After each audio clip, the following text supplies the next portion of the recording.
takedown. Freilich has choice. He defers to the second, or to the third. And Hellier will take bottom here.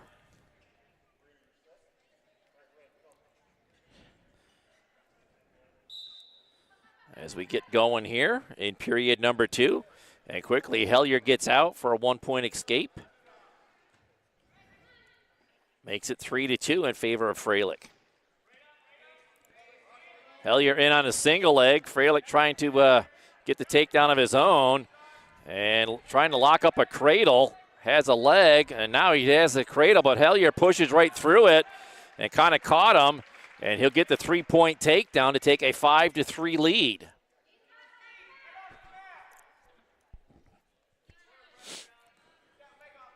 Hellier going to work on top now. Has a half on the far side. Reaches through for wrist control. Got to be careful not to get the full Nelson in there. Now he'll reach across for a far side cradle. Still has that half buried in there. 35 seconds to go here in the second. Freilich trying to work up off the bottom, up to his feet with a head and arm, trying to pull Hellier through and not able to get it, but still hanging with it as Hellier gets his head freed up. 18 seconds to go here in the second. Continuing to work here. Hellier needs him back down onto the mat. Freilich rolls through as Hellier working with the armbar in. 2 seconds to go here. And got a 1 count, but not enough for any near fall points. We'll head to the third with Hellier out in front, 5-3.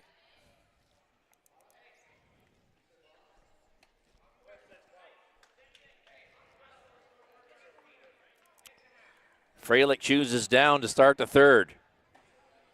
Minute 30 on the clock.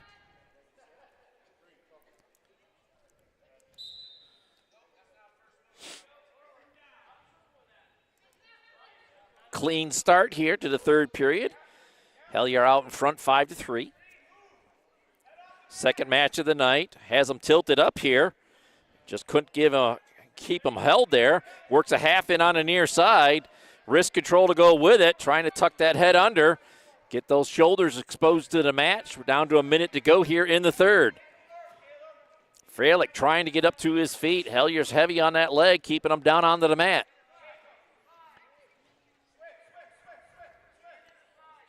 Hellier continuing to work on that near arm. 50 seconds to go here in the third. He'll get a near side cradle locked up. See if he's able to roll him over. Just can't get him stacked up.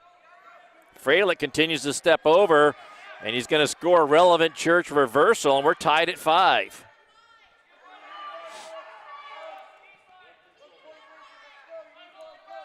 .25 seconds to go here in the third. Alex trying to get out. Just not able to get away. He's in on a single leg now, and he'll headhunt that, dump him over to his back, and he'll cradle him up here. A nice relevant church reversal for Alex, and he gets the Bracken Funeral Home pin with 5 seconds to go in this third period. Wow. Right down to the end, that one, Dewey. And that will stretch out the Beavers' lead. Gets them into double digits. 11-0 is the team score. Look at me go. Back to the phone now. Now, if only this camera would start to cooperate. I believe this is Van Tassel going up against Ingerson.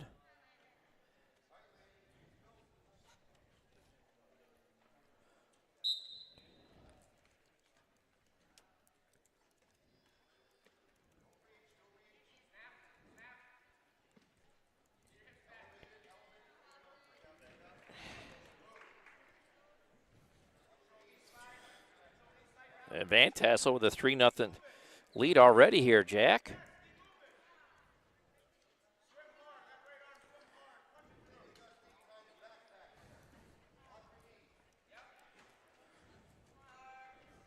As they continue to work on top here, Van Tassel. Out in front 3-0 here. And you're still a little fuzzy, Jack. I know, it keeps going in and out. It does not want to. Does it come up fuzzy on your display as well? Yeah, All and right. it does it out of nowhere. Not really sure what its problem is, do we? It just needs to get warm, that's all. Van Tassel gets him rolled over. An unorthodox move here. And another Bracken Funeral Home pin for the Beavers as they're really stretching this lead out here. 3 matches into it, and it's 17-0. Yeah, we're moving right along here, do we?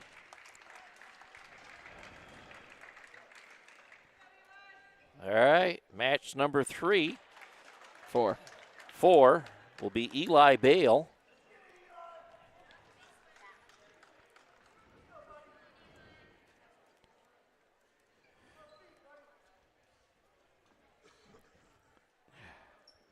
You're just going to have to stay with it, Jack.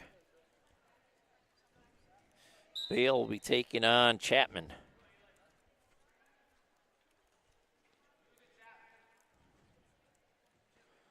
As we're just underway here. Quickly in on a single leg, go to a near side cradle, and has it locked up. 1:10 to go here in the first period. This could be another quick one, Dewey. Bale all over him. That's a long time to fight off your back. I don't care who you are, Jack. And there it is, another Bracken Funeral Home pin. As the Beavers continuing to work hard here. A Tech falling 3 pins so far, Dewey. Yep. All right. And now we're going to go to, oh boy. I believe this is Walliser. I believe so.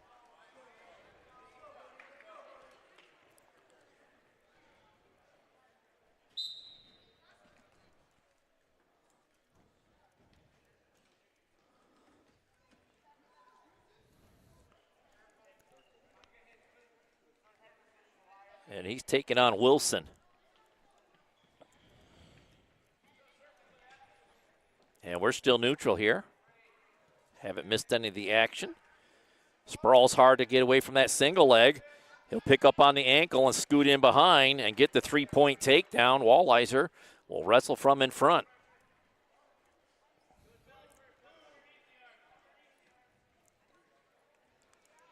Continuing to work, bundles the arm together, trying to get the hips flattened out onto the mat. 45 seconds to go in the first.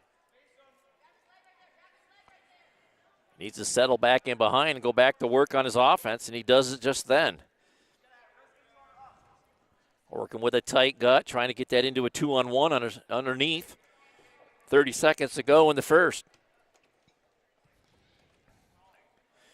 Good pressure on the back, trying to tilt them over there. He'll go with a power half on the far side. He'll step over. Staying with it, Wilson back up to his base. 10 seconds to go in the first. Wilson's been on the defense most of this period, Jack, and has done a nice job of not getting turned over. Yeah. And he's going to get out of this first period just with a trailing 3-0. Walliser going to defer to the third. Wilson's going to take neutral to start the second.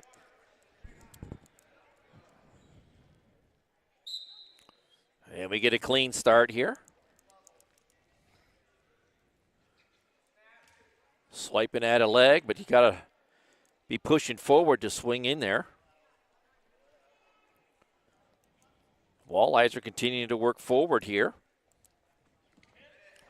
Another shot by Wilson. And Walliser does a good job of sprawling to prevent the takedown, and he'll bundle the arms together, get him the 3-point takedown. He'll build his lead to 6-0.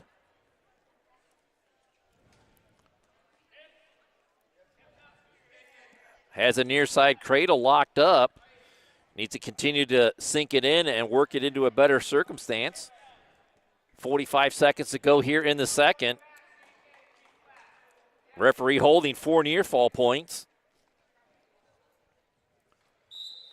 And a stoppage. And 4 near falls will be awarded as Walliser has a major decision on the board as he leads 10-0. 35 seconds to go here in the second. We're starting to inch into tech fall territory here too, do we? Yep. Walliser covers on top. We get a clean start. As he continues to try to work with a 2-on-1 underneath, goes with a half on the far side.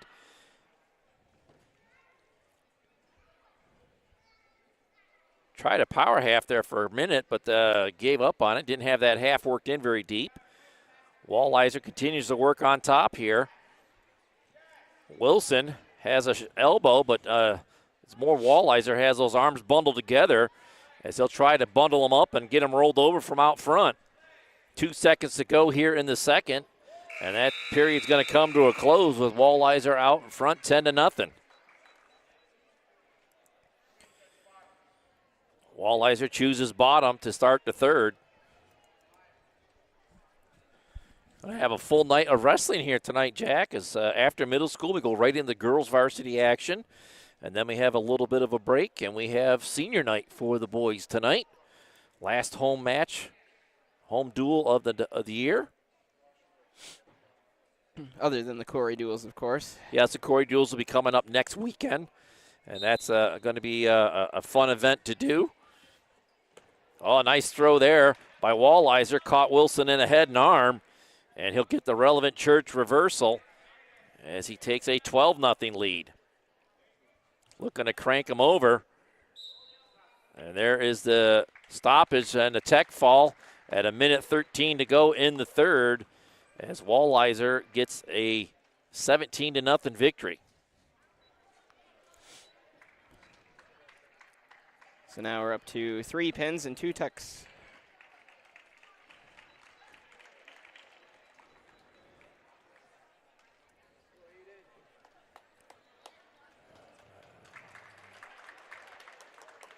Back to the phone again.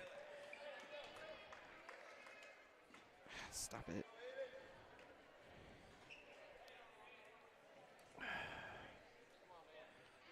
Johnson.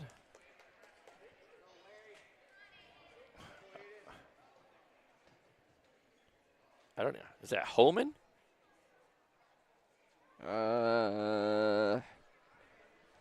Let's see. I'm going with Johnson and Holman.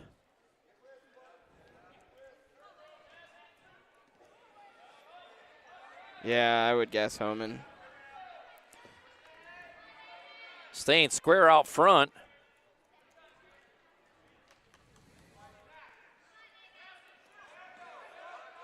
As we're just underway here in the first period. Nearly had a takedown, but just didn't finish the move, and he's going to give up the 3-point takedown, and Johnson will have to come up from the bottom. He gets the 1 point for the escape.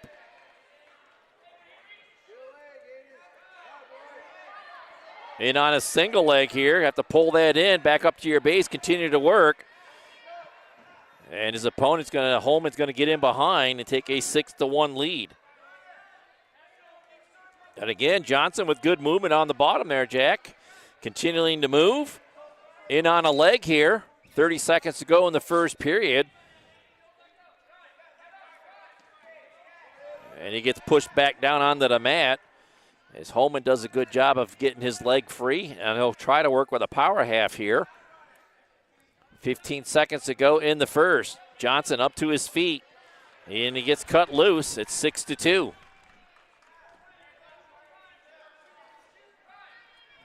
Again, on a single leg, just can't finish it.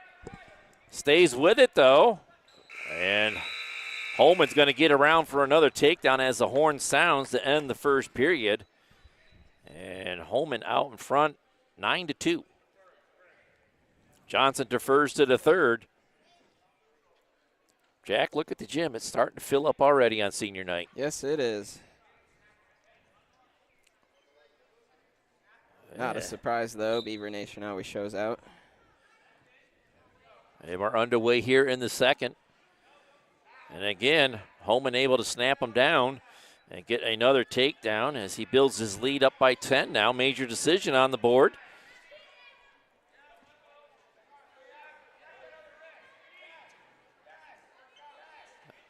Tries to bundle the arms out front there a little bit, but Johnson breaks it off, back up to his base. Holman trying to put a half in and gets Johnson rolled over. As Johnson continues to try to roll through and does. And 4 near fall points is going to be awarded to Holman. And it's a 1 point away from a tech fall here, Jack, with 40 seconds to go here in the second.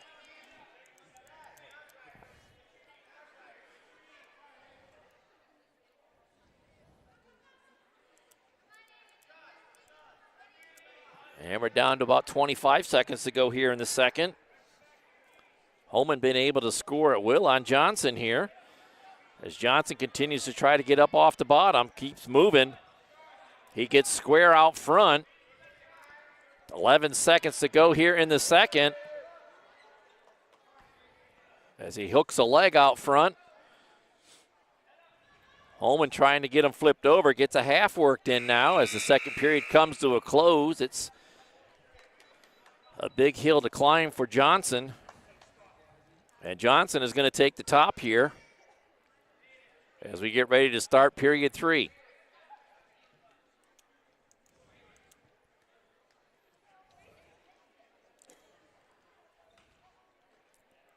Johnson covers and we're underway. Wilson just straight away gets the escape, and that will be a tech fall, 1:22 here in the third. And Warren gets on the scoreboard. They get that goose egg off the scoreboard. It's 28-5.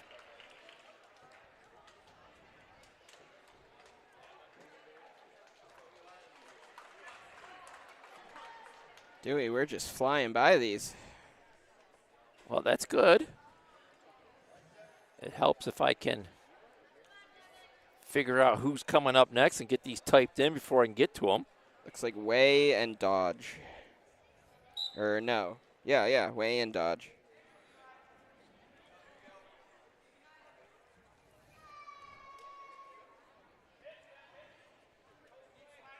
Way and Dodge, just like Jack said. Way out front trying to get the takedown.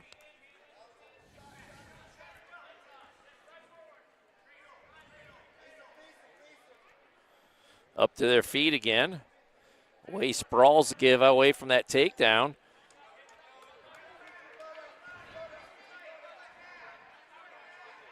And he's going to give up the takedown as Dodge gets the 3-point takedown here.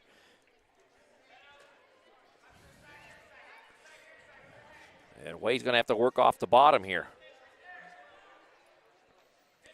Got square to him out front. Dodge on the single leg there. You got to work off. You just can't hang out on the legs. 30 seconds to go here in the first. As he's trying to suck those legs in together, you got to switch to a single leg here, as he finally does, as he'll look to dump Way back down onto the mat. Way continuing to try to work back up off the bottom here. 9 seconds to go in the first.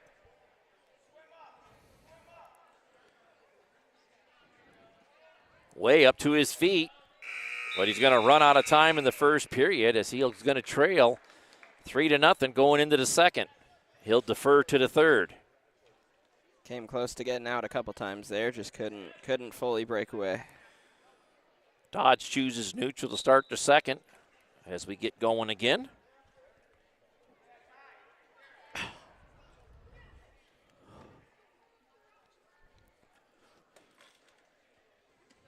Tries a snap down, Way does. Dodge pulls his head out.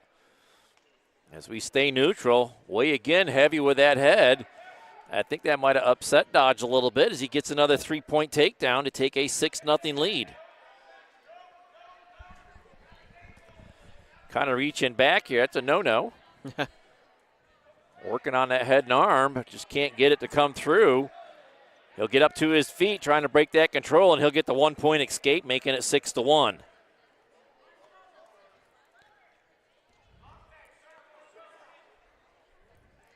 Back into a collar tie here. Just under 40 seconds to go here in the second. Dodge out in front, 6-1. Way trying to get around the corner, and finally does, makes it 6-4.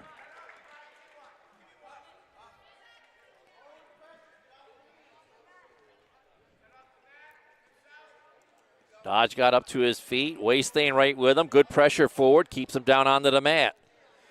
13 seconds to go here in the second.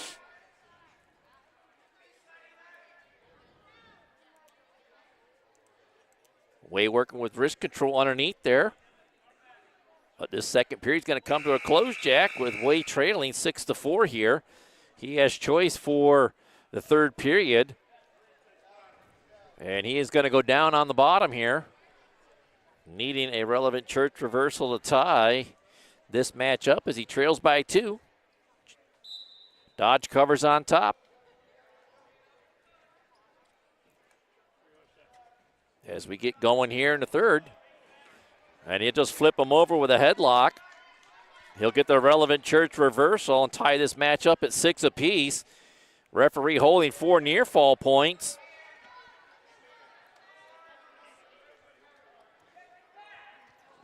Way needs to turn back into him and get better control. All he got is a head control, but he'll get 4 more near fall points to take a 10-6 lead.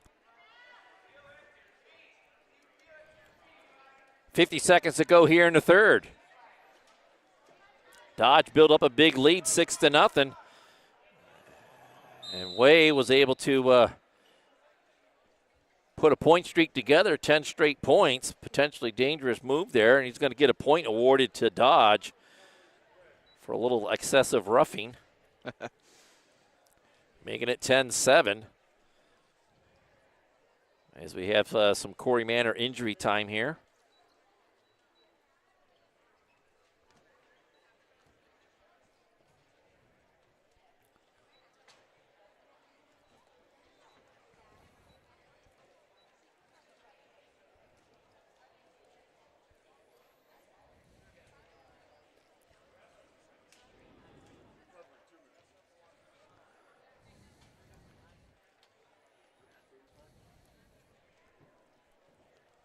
Official giving him 2 minutes for recovery there, Jack, is what he came over to the scores table to say. Yep.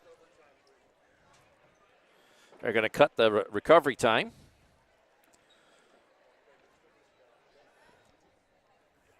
Dodge down on the restart with 42 seconds to go here in the third. Way covers. Dodge up to his feet. Way working with a 2-on-1, gets him back down onto the mat. 30 seconds to go here in the third. Way continuing to try to work underneath the arms. Dodge got back up to his base. Way flattened him right back out again. 15 seconds to go here in the third. Way continuing to look for a half. Finally gets one in on the near side. 7 seconds to go. Dodge fights it off. And this was going to come to a close. Our first decision of the night goes in favor of the Beavers. Way as he gets the 10-7 victory. And that'll push the Beavers' lead up to 31-5.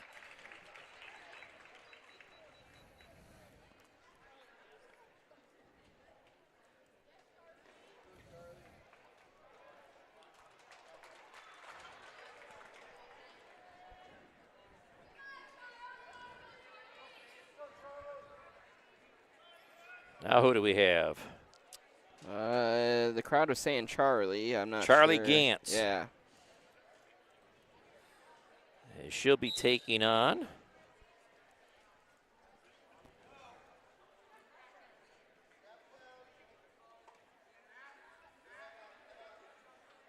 I can't read that, Jack. They printed it. Is that DAP? Dape? Let's see. I'm going with Dape. Yeah. My apologies if that's not the right name. I'm not sure what else that could be. DePay. He works on a front headlock as Charlie's trying to get that head pop back out. 50 seconds to go here in the first. She's got a 2-on-1 on the wrist control, and she's finally able to get free. No score in this match, just underway here. First period. Continuing to work here. Shoots in on a single leg. Gantz does a good job of catching him as he came in. Not trying to get him flipped over to hips there. And she's going to give up the takedown as DePay gets the 3-point advantage.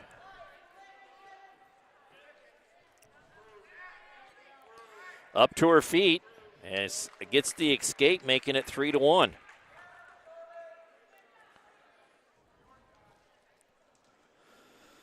First period's going to come to a close with Gantz trailing 3-1, Jack, but good effort in that first period. Yeah, good escape there. Let's see if she can turn that into some momentum. DePay's going to take down. Gantz covers on top as we get going here in period number 2.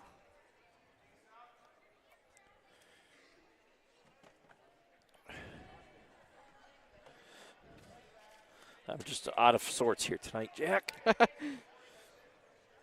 Has good control here. Got to get him back down onto the mat as he's trying to hip heist over, and he's going to score a relevant church reversal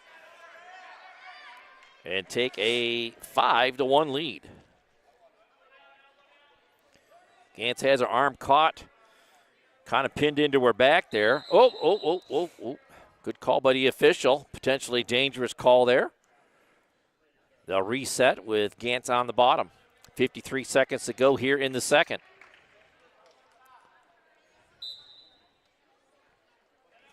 Gets an armbar in on the near side. Goes to a hammerlock, keeping that arm pinned in there. A little bit too far up towards the head. Potentially dangerous called again. Gantz works up to her feet. She's going to hip heist over. And she'll go in on a single leg now, trying to get the escape. 30 seconds to go here in the second.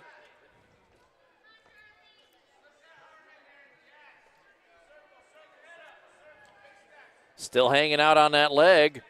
Not able to get anything to go with it or suck it in. 17 seconds to go here in the second.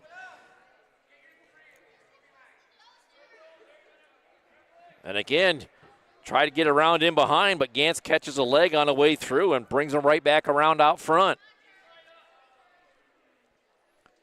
And that's how the second period is going to come to a close. Gantz will have choice for the third.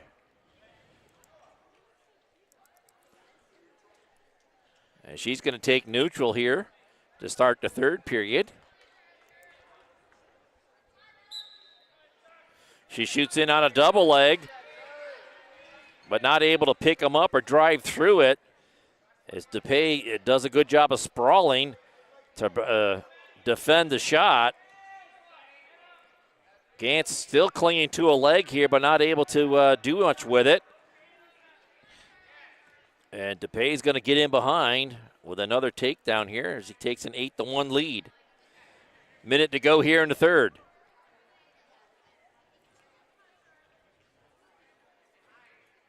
Working with an ankle pick there. Not able to get it into anything. And he looks to lock up a near side cradle. Gets her flipped over. 43 seconds to go. Referee holding 4 near fall points. And Gantz able to get back up off her back. DePay still with that near side cradle locked up. 25 seconds to go here in the third. Referee still holding 4 points. And now he's going to award the 4 near fall, makes it 12-1. Still with that near side cradle, 10 seconds to go in the third.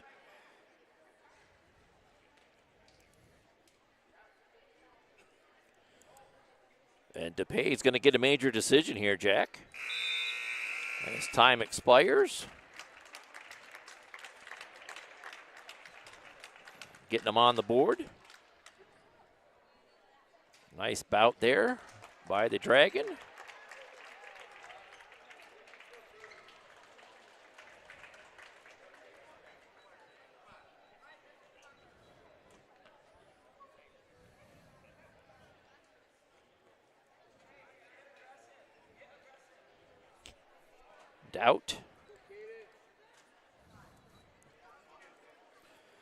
Doubt's out for the Beavers. And he's taking on Lawson for the Dragons as we're underway in the first period here. Doubt with a nice single leg, picked it high in the air with a heel trip or a leg trip. Gets him down onto the mat. He'll wrestle from the front, 3-0.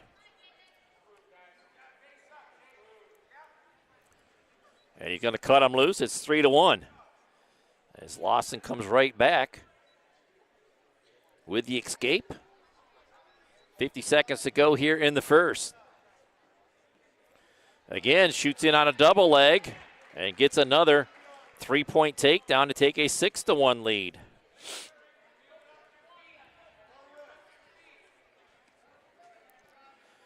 Jack, the gym continues to fill up here on senior night. Nice showing by Beaver Nation. Being treated to a nice middle school action here. As Lawson scores another escape. Makes it 6-2. And again, Dot on a double leg takedown here. And another heel trip or leg trip. And he'll cover the hips with another 3-point takedown to make it 9-2. 2 seconds and 1, and the first period's going to come to a close. And 4 more near fall points. That's huge, Jack. Yeah. At the end of the period there to take a 13-2 lead into period number 2. Yeah, that puts us softly close to tech fall territory.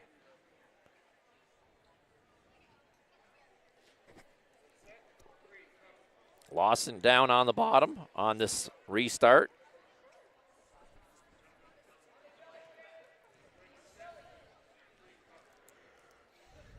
Lawson settles in on the blocks. Way covers, but gives up the escape as Lawson able to get out quickly. Makes it 13-3. Way again on a single leg. Not able to get it this time as Lawson caught him. He's going to get at least a 3-point takedown and 3 near fall. That's a 6-point move there. And it's all of a sudden a 4-point match again, 13-9. And we have a full Nelson call. That'll be a point for Way to make it 14-9. He'll still have to go down on the restart. Dewey, that shows you how quick a match can turn in just a single move there. Trying to use a chin whip to get him back over to his back.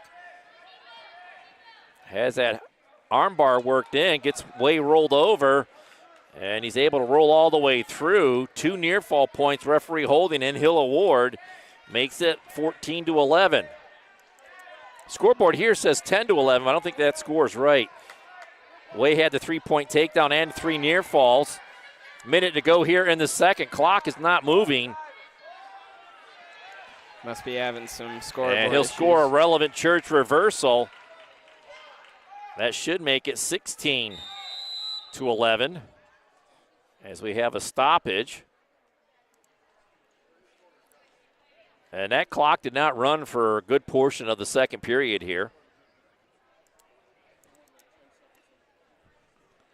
I have it scored 16-11. The scoreboard here, Jack, says 12-11. We'll see if they get it changed. I don't think anybody on the coaching staff for the Beavers noticed it.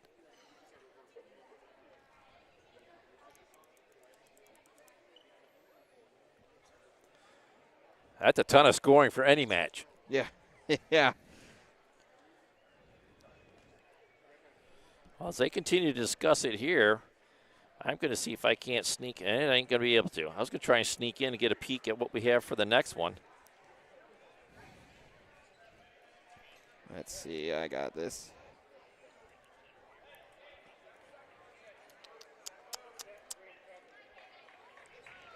I'm sorry, this isn't Wade, this is Doubt. Yeah, Way was early. Doubt with Lawson.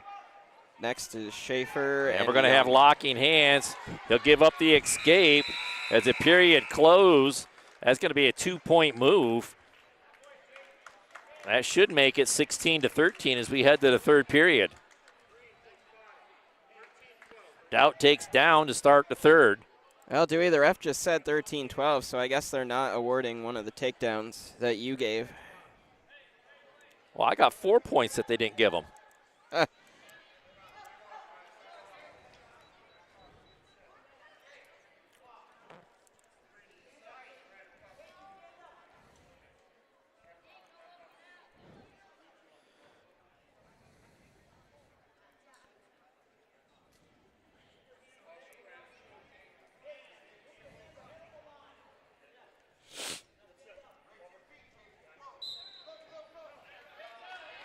Get a clean start here, right up to his feet is Doubt.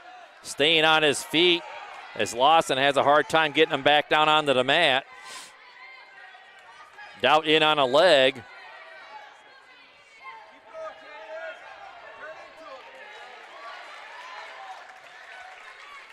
And he's going to score a relevant church reversal.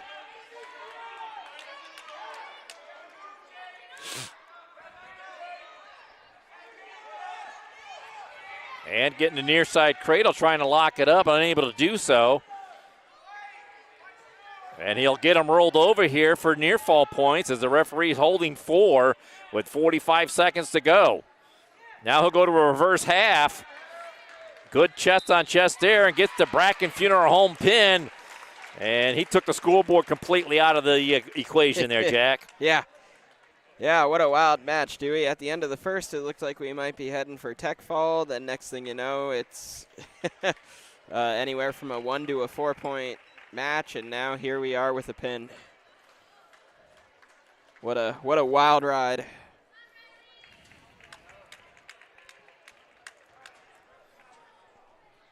And this should be Schaefer versus Young.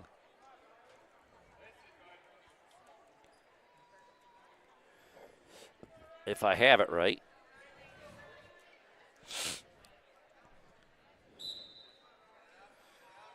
And we get a clean start to this one. Pushes her down onto her leg and settles in behind, nearly getting the takedown, but good movement there by Young to stay out of danger. She pulls him into her leg as she try to work out front. And she'll get the 3-point takedown. She'll wrestle from a front here. Has a near side cradle. Looking to get him flipped.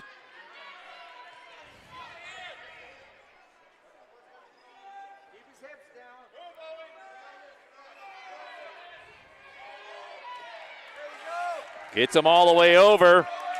This could be it. And a Bracken Funeral Home pin will end this one.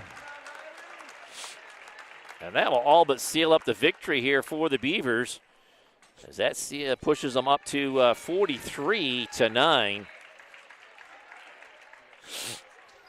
And these bouts are going so fast, Jack, I can't even get the names typed in before we get on to the next one. Yeah, we have been moving right along. And this is Nickerson. Match. He'll get Conklin.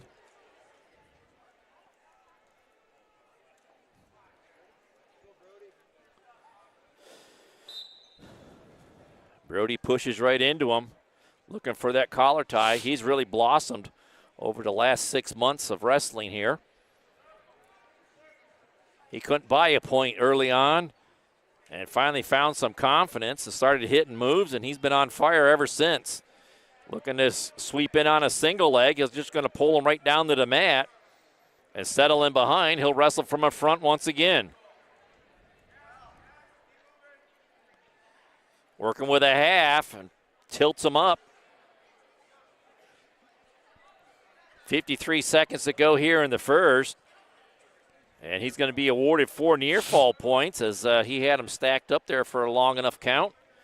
Right back at work with near side cradle. And somehow there was another 2. And just like that, Dewey. Don't worry about the score, folks. It's a Bracken Funeral Home pin. As the Beavers build up their lead to 49-9.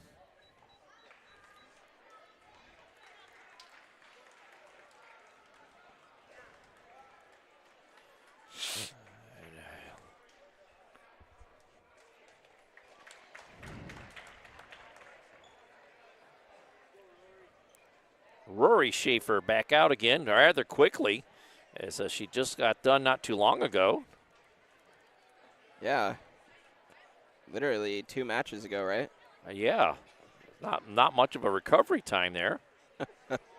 I guess her first match did end pretty quick, so. Well, she'll be taking on. How do you say that? RLUFF. Rolf? Or is that an rough? REUFF. Yeah, Roof or Ruff. Well, I do apologize, folks, if that's not the correct spelling out there, but he's out in front 3-0. Trying to get her flattened out. She's getting a good referee's position here. A minute to go in the first period. In on that leg, trying to suck it in. She'll put 2 hands on it. And she'll have to work back up to her base here. Ruff looking to get in behind here and go to work on top. Gets underneath the arm.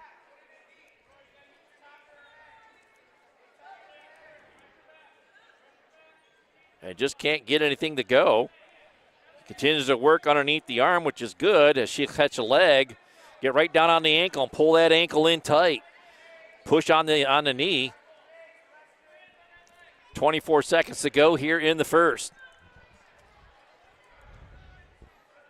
Ruff out in front 3-0.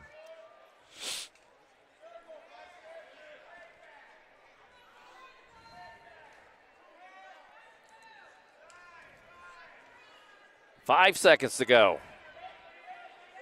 Still hanging out on that leg, and she finally gets go of it. As the period comes to a close, Schaefer trailing 3-0 here.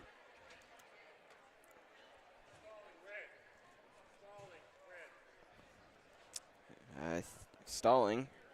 I believe that's a Sawyer's Builder stalling call. Yeah. Correct me if I'm wrong, Jack. No, the ref definitely said stalling, and he's tying No, I his meant for shoe, our so. sponsor for stalling. Oh. I got to find it.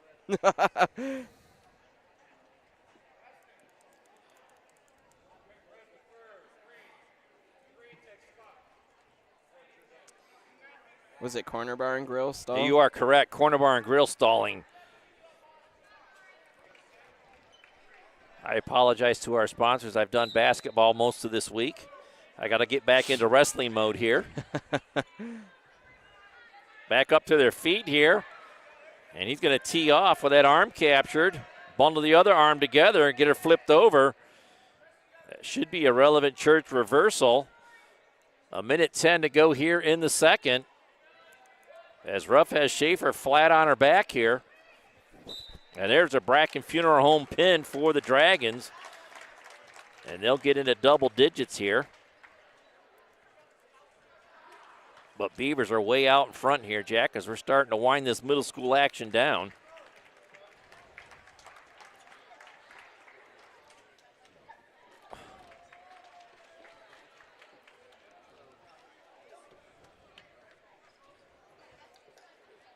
All right, I'm taking a guess this is Cummings against Abby.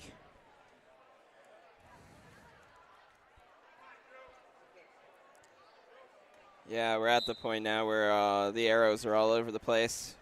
Yeah, I think I got it figured out, though.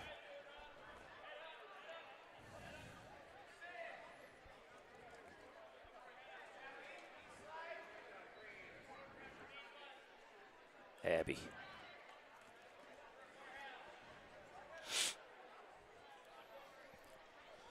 And Cummings with a 3-point takedown. will wrestle from in front.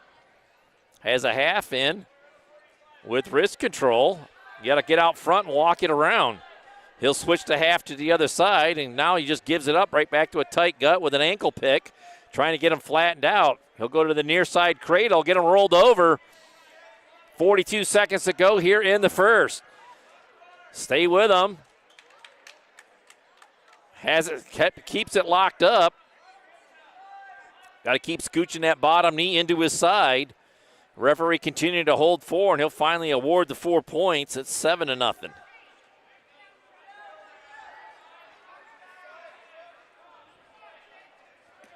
Has a half with wrist control. As he'll look to drive it over, and does.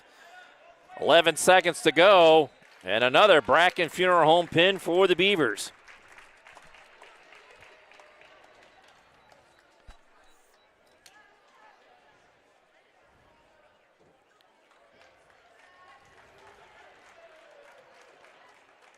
All right, Jack, now it should be back to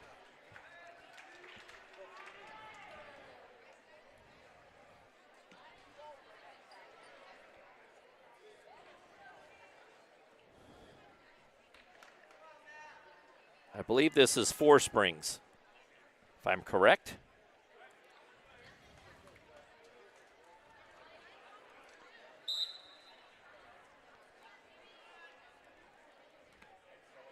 Quickly in on a 3-point takedown. Four Springs taking on Franley.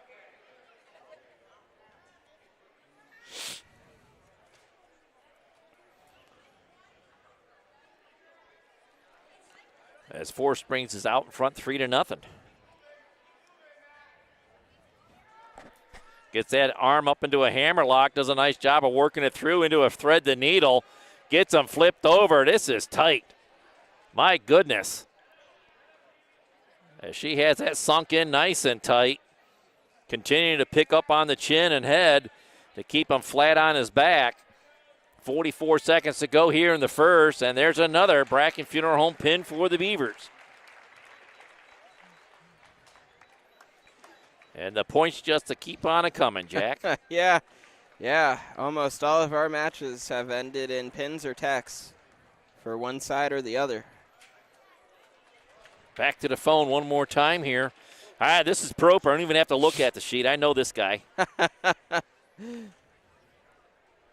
I recognize one of the fellers. I have to check the phone anyways. See who he's got. It'll be Freilich.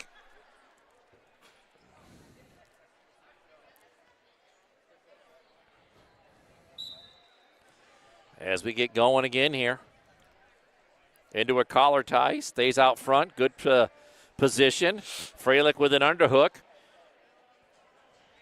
Trying to get it into a throw here. Proper does a nice job of snapping him down to the mat. He'll flip him over, catch him with a half as they go out of bounds. And that's just a 3-point takedown. No other points awarded. Freilich settles in. Proper covers. Quickly to a sit.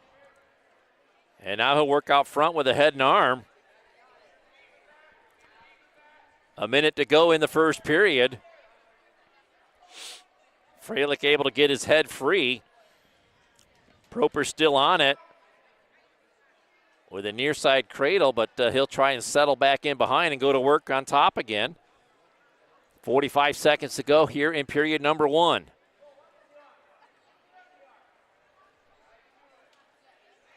Staying with him. Freilich reaching underneath there for a leg. Proper has a leg turked on the same side. As they'll look to stack them up. 25 seconds to go in the first. Hips are a little low here. I'd like to see him get them back up high. Trying to stack them up. An unorthodox spladle.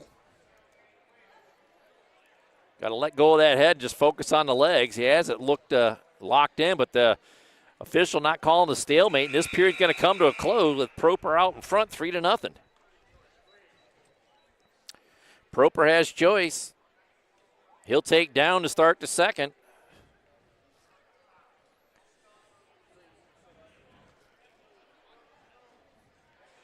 Jack, I did check our time on the box cast. We have until 1 o'clock in the morning to get done tonight. So we might cut it close. I don't know. I hope not. Underway here in period number 2. Proper up to his feet, squares up to him out front. As he'll look to get his leg back. Sprawling hard. All the way up to his feet. Freilich dumps him back down onto the mat. Coming up on a minute to go here in period number 2. Proper out in front, 3-0.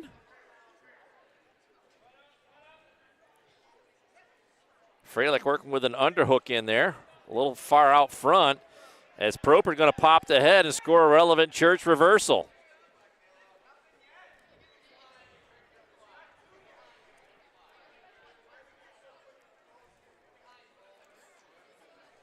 Proper going to work out front here. Has that half worked in. Staying with him. 25 seconds to go here in the second.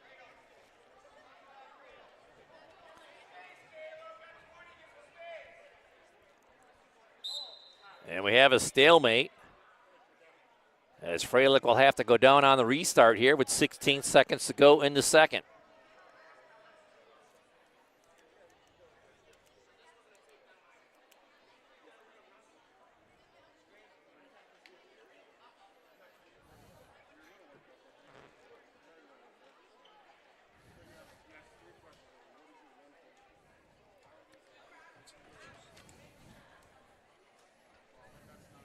We have a stoppage here, do we? Well, I was just given the weigh-in sheets for the girls. It's not going to be a long match with the girls tonight. I can tell you that much, Jack. Freilich down on the bottom here on the starting block. Proper covers. 15 seconds to go here. Freilich up to a stand-up. Proper puts him back down onto the mat. 10 seconds to go.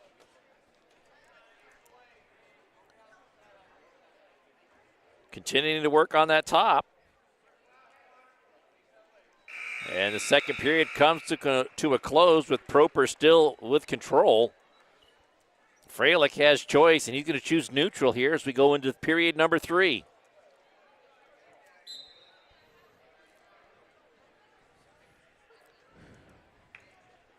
Freilich's picking up the pace a little bit here, shoots in from too far away. Proper seeing that one coming. Able to defend well. Freilich with the underhooks in. Trying to dump him over. Proper stays with him, rolls all the way through, gets him over to his back. That'll be a 3-point takedown. Referee holding 4 near fall points. And there's the Bracken Funeral Home pin with 58 seconds to go in the third. As we've seen a ton of that here tonight, Jack. Yeah, almost every match.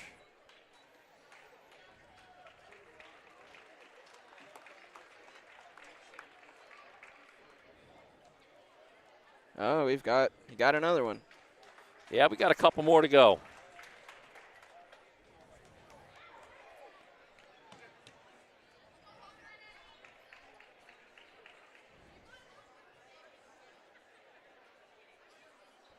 I don't know this name at all.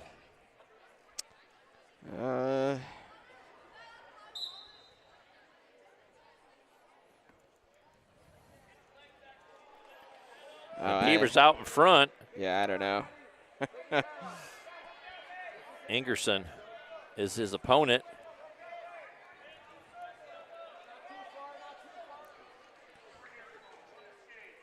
And it's a 7-point move for Wiesel. Whoa. Another hard takedown right into, put him over to his back, but not able to capitalize on it. It's a 10-0 lead as he'll settle in behind and go to work here.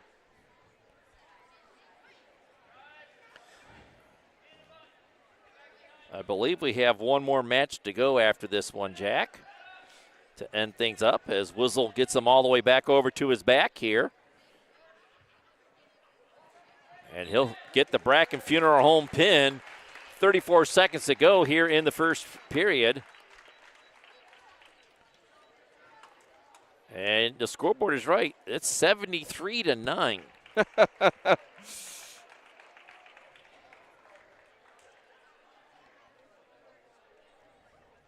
scoreboard here in the gym only says 49-9, but that must be because they have some of these matches are exhibition matches. Yeah, I'm sure we're at a point I didn't know when to close it off, so I've just been kind of rolling with it. And this should be Woods back up here for his second match of the night.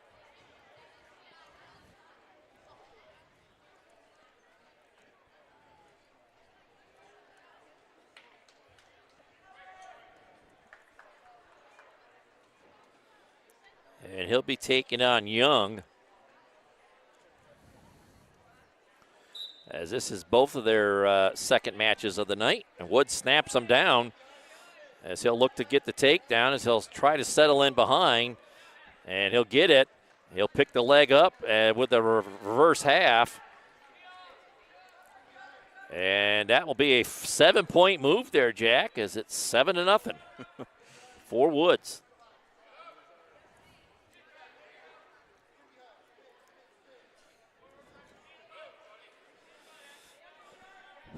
Just under a minute to go here in the first. Again, Woods gets him rolled over, but Young did a nice job of getting right back over to his belly.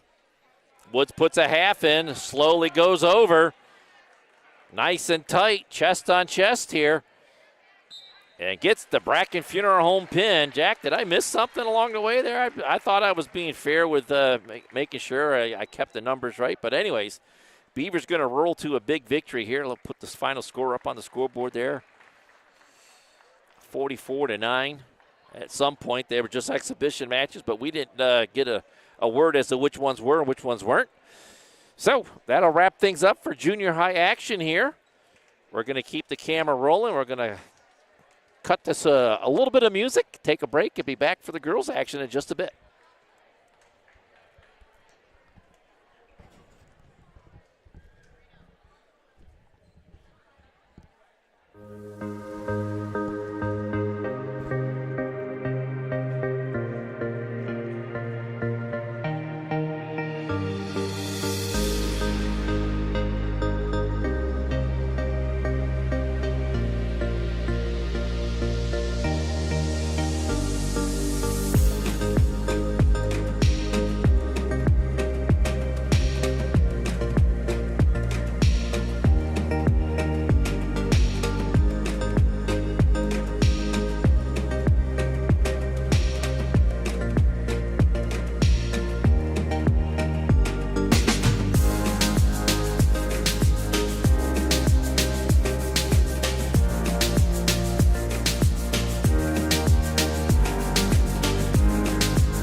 The following presentation is a Deej Experience production and may not be recorded, rebroadcasted, or retransmitted without the express written permission of Deej Experience LLC. For more information, visit us online at www.deejexperience.com.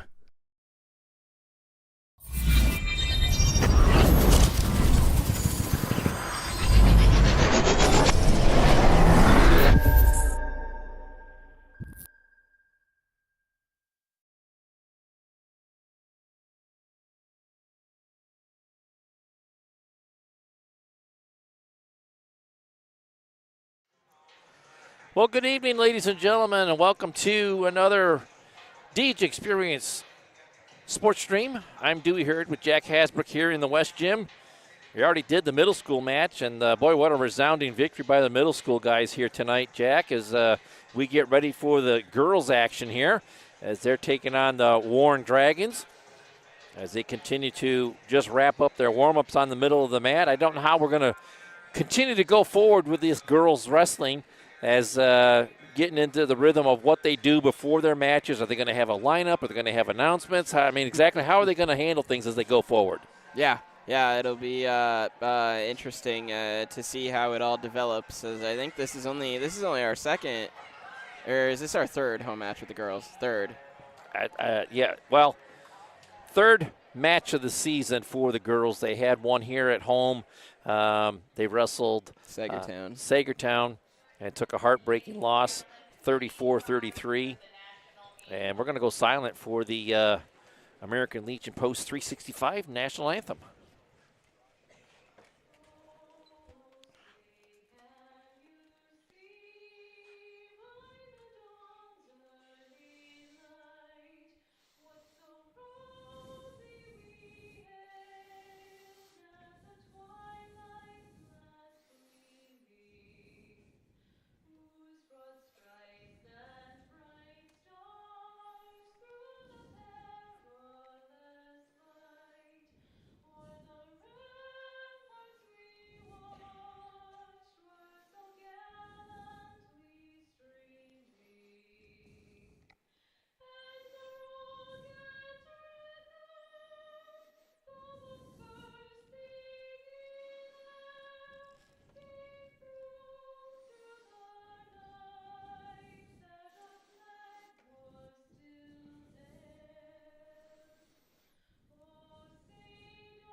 Well, that answers some of the questions, as it looks like we are going to have the anthem normally. And we'll turn it over to the PA announcer as we get the usual PIAA rigmarole before the event. And we'll have the J. Gill Heating and Plumbing starting lineups. Beavers with a very good-sized roster for their first year in existence. And Warren, on the other hand, just 6 girls dressed for tonight. So, Jack, with 13 weight classes for the girls, just like the boys. With 6 girls dressed here tonight for the Dragons, they're going to give up 7. And unfortunately, 3 of those are going to be double forfeits matches from what I can tell. Yeah, yep. So we'll be down to 10 matches wrestled. And Warren's going to have to get a bunch of victories here if they want to come away with a win. Yeah, four forfeits is a lot to work their way up from. Yeah, we'll have 10 here for the Beavers as she takes weight class 100.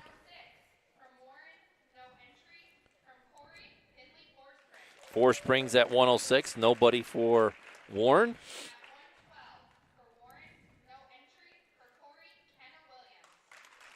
We'll put Kenna Williams there at 112.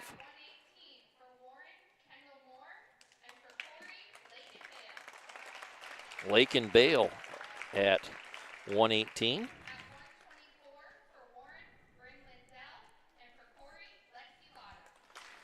Lotta and Lindell at 124.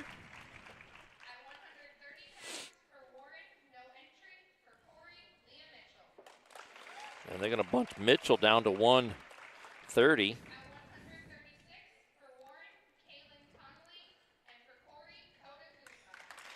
And they're going to put Kuzma down at 136, going up against Conley.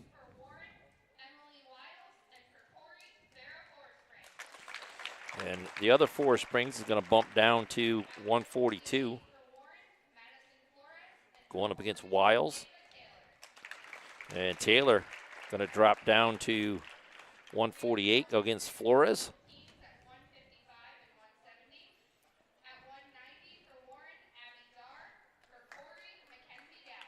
Doubt and Dar at 190 with forfeits from both teams at 155, 170, and 235.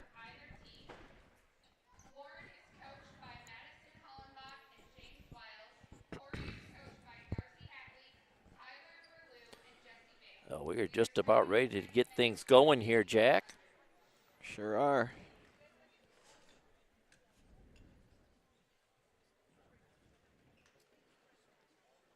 As the Beavers are going to start at weight class 100. Tenney going to come out, get her hand raised, and that'll make it 6-0 for the Beavers. And then at 106, it's going to be Four Springs. Again, no entry for Warren at that weight class. That'll make it 12-0. Then at 112, it will be Williams coming out for the Beavers. And that will make it 18-0. And we'll get all the way down to weight class 118, where it'll be our first wrestled match of the night. And it will be Bale, Lake and Bale, taking on the Warren Dragon. And that is Moore. As the captains will come out and take care of the proverbial flip of the coin to decide who shows first. So before we even get going here, the Beavers are going to have a commanding 18-0 lead. As we are ready to get things underway.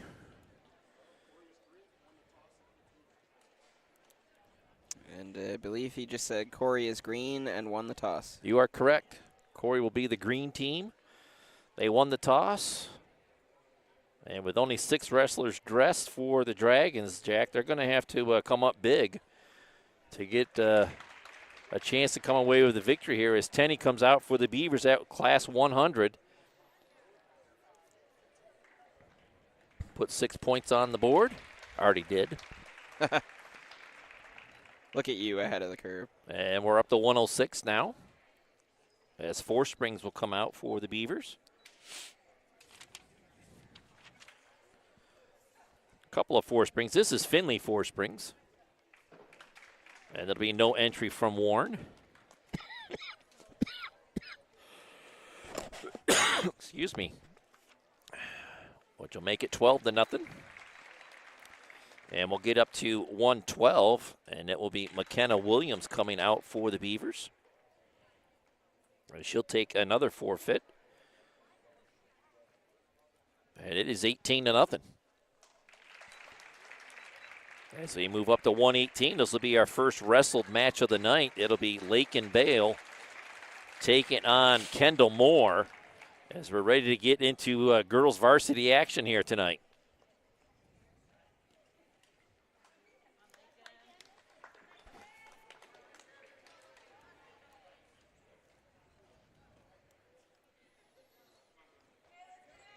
So are you ready for some action? Oh, yeah. Here we go. Tied up right in the middle. Bale pushes forward into a collar tie. Moore pulls it off and stays square with her. Bale continued to try to work for wrist control.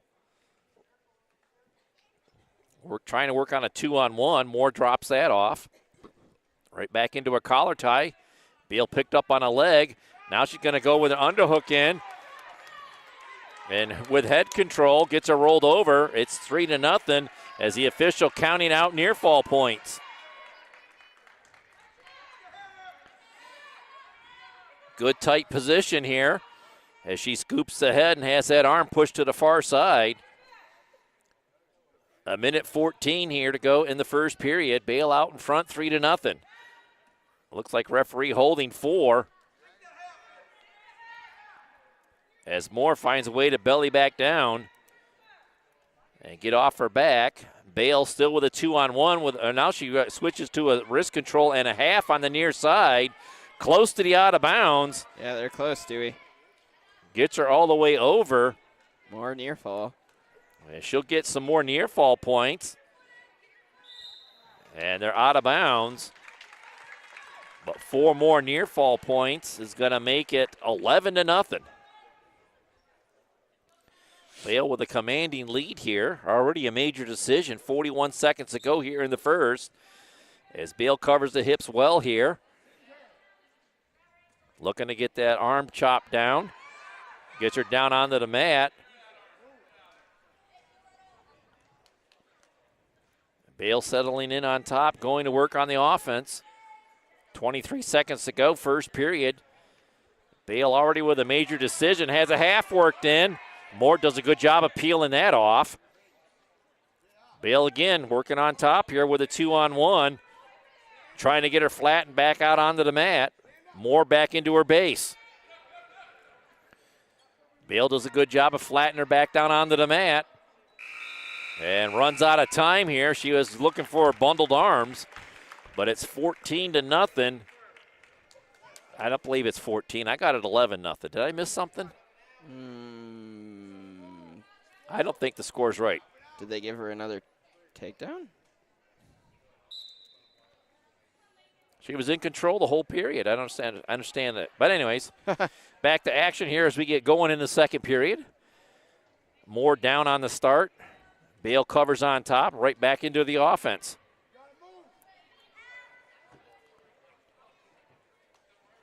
She got 2 sets of near fall points and the takedown. So I have that as 11-0. Bale flips her over. Nice and tight here. As she'll look to get the Bracken Funeral Home pin. Referee holding 4. She'll scoop the head. Yeah, go to reverse half there. 4 near fall points. And that'll be a tech fall to start things off here for the first wrestled match.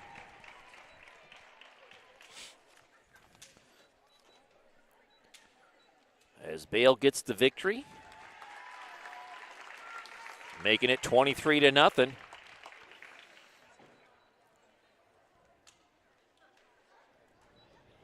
And that's going to make Warren's climb all the harder, Dewey. Yeah, it really is.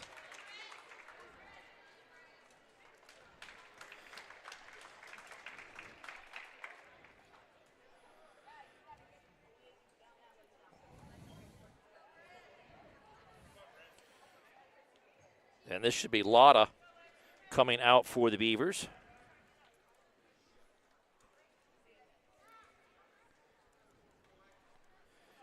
And she'll be taking on Lindell. And quickly, Lotta with a 3-point takedown. Kind of a reoccurring theme here for the girls as they take note from the boys. Score early and wrestle from in front. Yeah. Lotta working hard on top. Has the arms bundled together out front. As she'll look to get her rolled over. Can't get it. Continuing to work out front there. Lindell does a good job of getting up to her base. And Lotta continuing to work on those arms bundled out front. 1:12 to go here in the first. Lotta in good control. As she'll look to lift through the legs and step through, having those arms bundled together. Lindell trying to break that arm free. Lotta looking for the far side cradle. She comes to the near side, puts a half in with wrist control on the far side and try to roll her over from there as she switches the half to the other side. Beaver continuing to work on top here as she switches sides again with that half. Gets it teed off a little bit better this time, and we'll get some near fall points as the official is counting. Holding 4. 21 seconds to go here in the first. She needs to resync that half in and settle back a little bit. She had to tick high. And she'll just give up, show her hands. Makes it 7-0.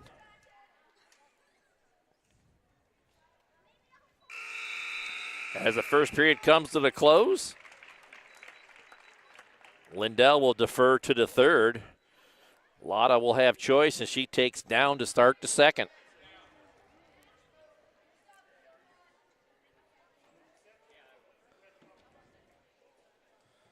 Jack will have senior festivities tonight before the boys match. As we get back to action here in period number 2 here. Lotta out in front 7-0. Lindell working on top here as she gets her offense going. Lotta up to her base.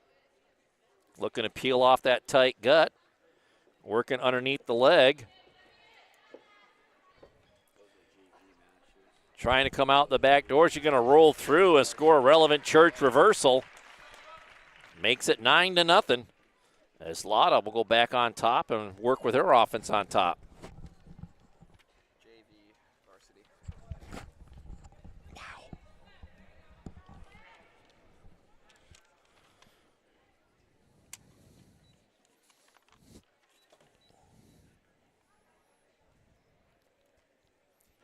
Lotta continue to work on top here, Jack. As she'll look to get her exposed. The referee holding 4 more points here, already out 9-0. Referee holding 4 points. Lotta not seeing that, so she just got to let that grip go. And she would be awarded the 4 points. Got an arm bar in on the far side. We'll keep that arm captured. 33 seconds to go here in the second. Official still holding 4 near fall points. Lotta looking for the pin and gets the Bracken Funeral Home pin. 24 seconds to go in the second.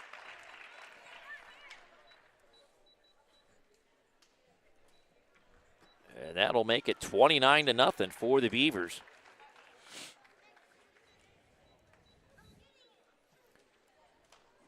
As we move on to the next match.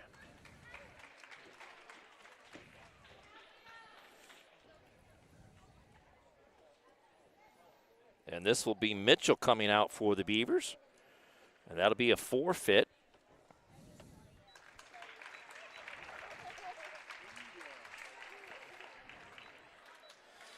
So it'll be 35-0.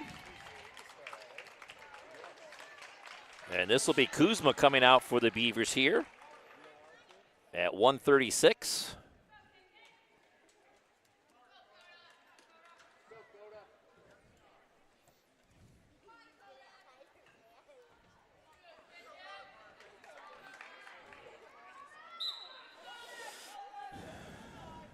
She's taking on Connolly.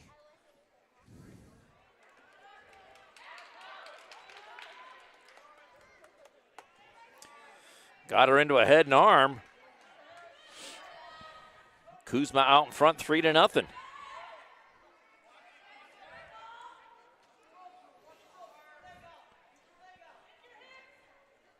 Staying with that head and arm. She need to peel back behind and cover. And she does a good job of that. And she'll get 2 near fall points to lead 5-0. Right back to work with an arm bar in on that far side with a tight gut.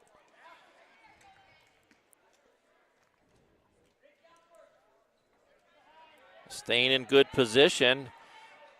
as they will roll around close to the out of bounds now. Under a minute to go here in the first. And she'll get in a better position here, back with that head and arm. As she'll work, continue to advance that position.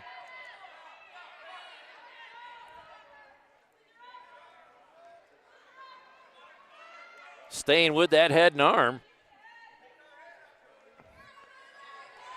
And Connolly powers through to the other side. 4 near fall points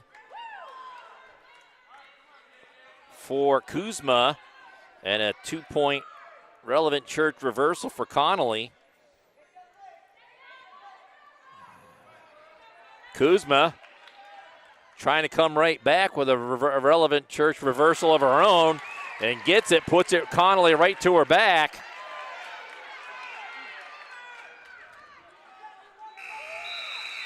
Makes 11 plus the 4 will make it 15-2 after the first period.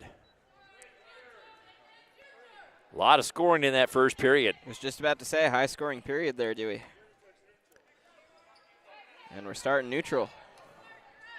Kuzma taking neutral to get things going here in period number 2. Connolly swipes at a leg, not able to get it, catches her with a head and arm, but not able to finish it. Under her collar tie into a single leg, nothing there. Kuzma continuing to work with that collar tie. Catches a leg as Connolly tried to snap her down. And now Kuzma trying to come out the back door and score a takedown. Got to cover the other leg, switch to a double. Switch to the double here. Connolly with the underhook in, trying to get it, and Kuzma's going to score the 3-point takedown, and that'll be a tech fall, Jack. Yes, it will.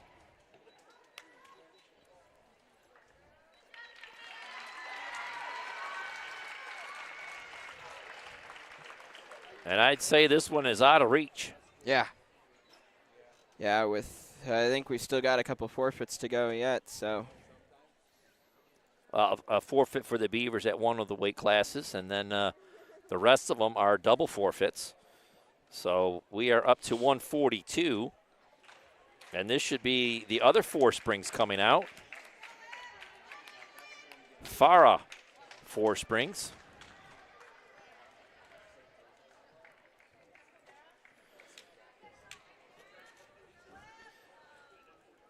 And she'll be taking on Wiles as they strap on the anklets. We're at weight class 142.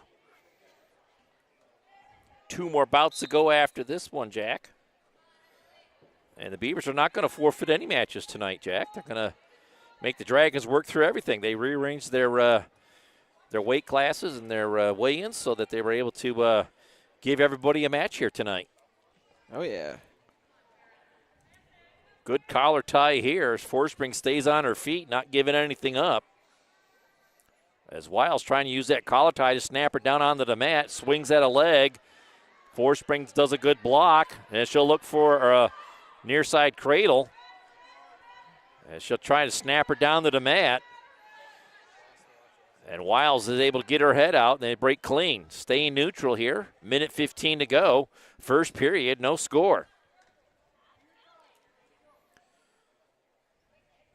Both girls working hard here. Neither one able to get anything. There's a shot, but the good sprawl by Forsprings to stay out of it.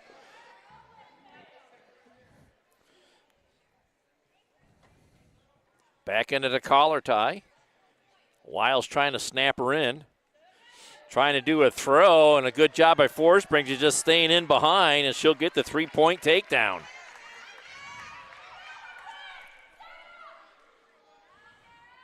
And Forsprings goes to work with her offense on top. Power half.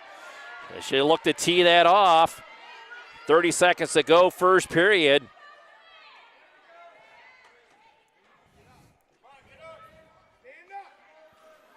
Forsprings staying in good control. 19 seconds to go here.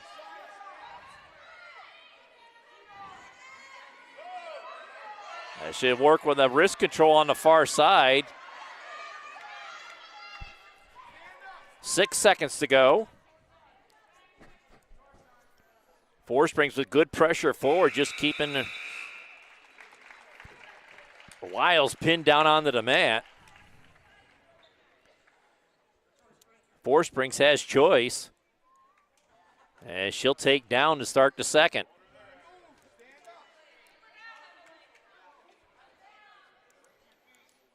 Wiles awaits the cover on top.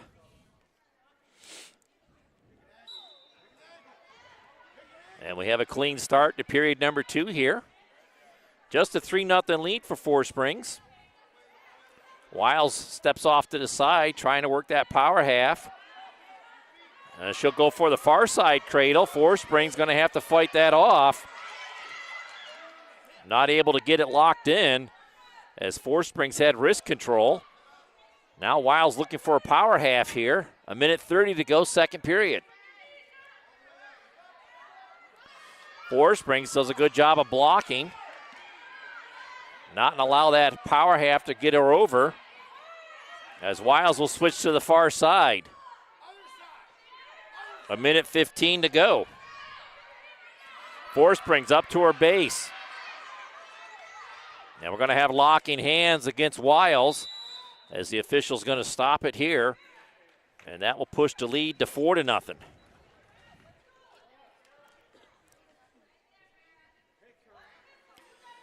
Four Springs back down on the starting block.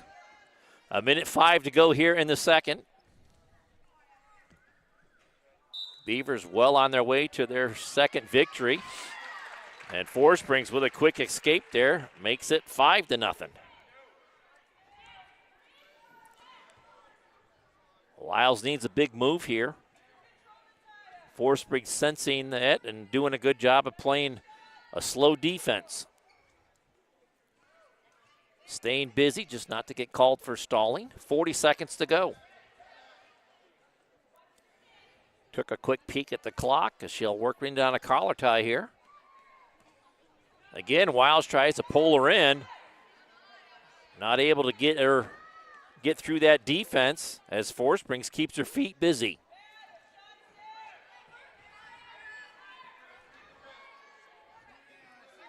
Working with wrist control in the middle, down to 13 seconds to go here in the second.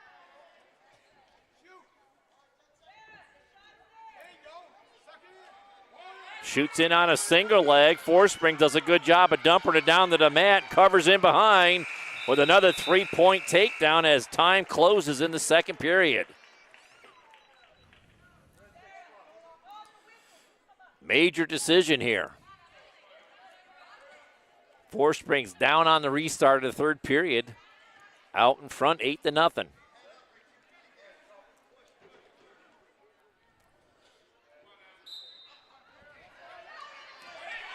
Wiles covers, keeps her down on the mat.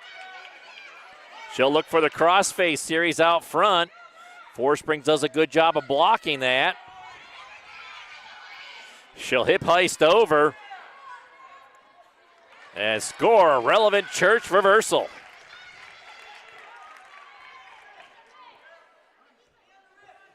As Four Springs continues to push her lead larger and larger.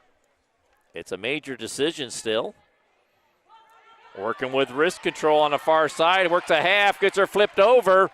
1:20 to go here in the third, and it's another Bracken Funeral Home pin for the Beavers.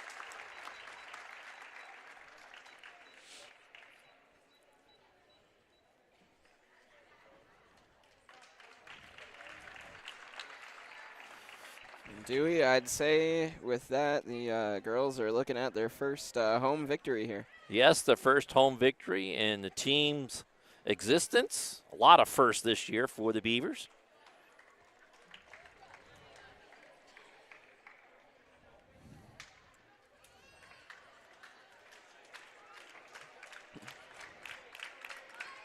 As we move up to weight class 148, it'll be Taylor taking on Flores.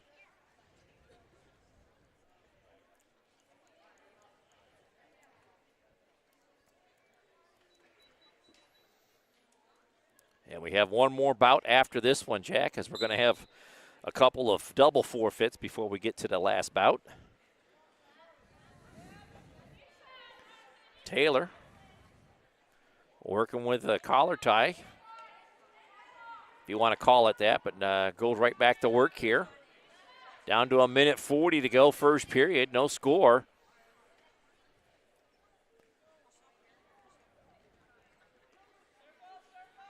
Both girls keep their feet moving and staying square to one another. Neither one able to get the advantage so far. Taylor had a little problem with her headgear there, got it readjusted. 1:20 to go, first period.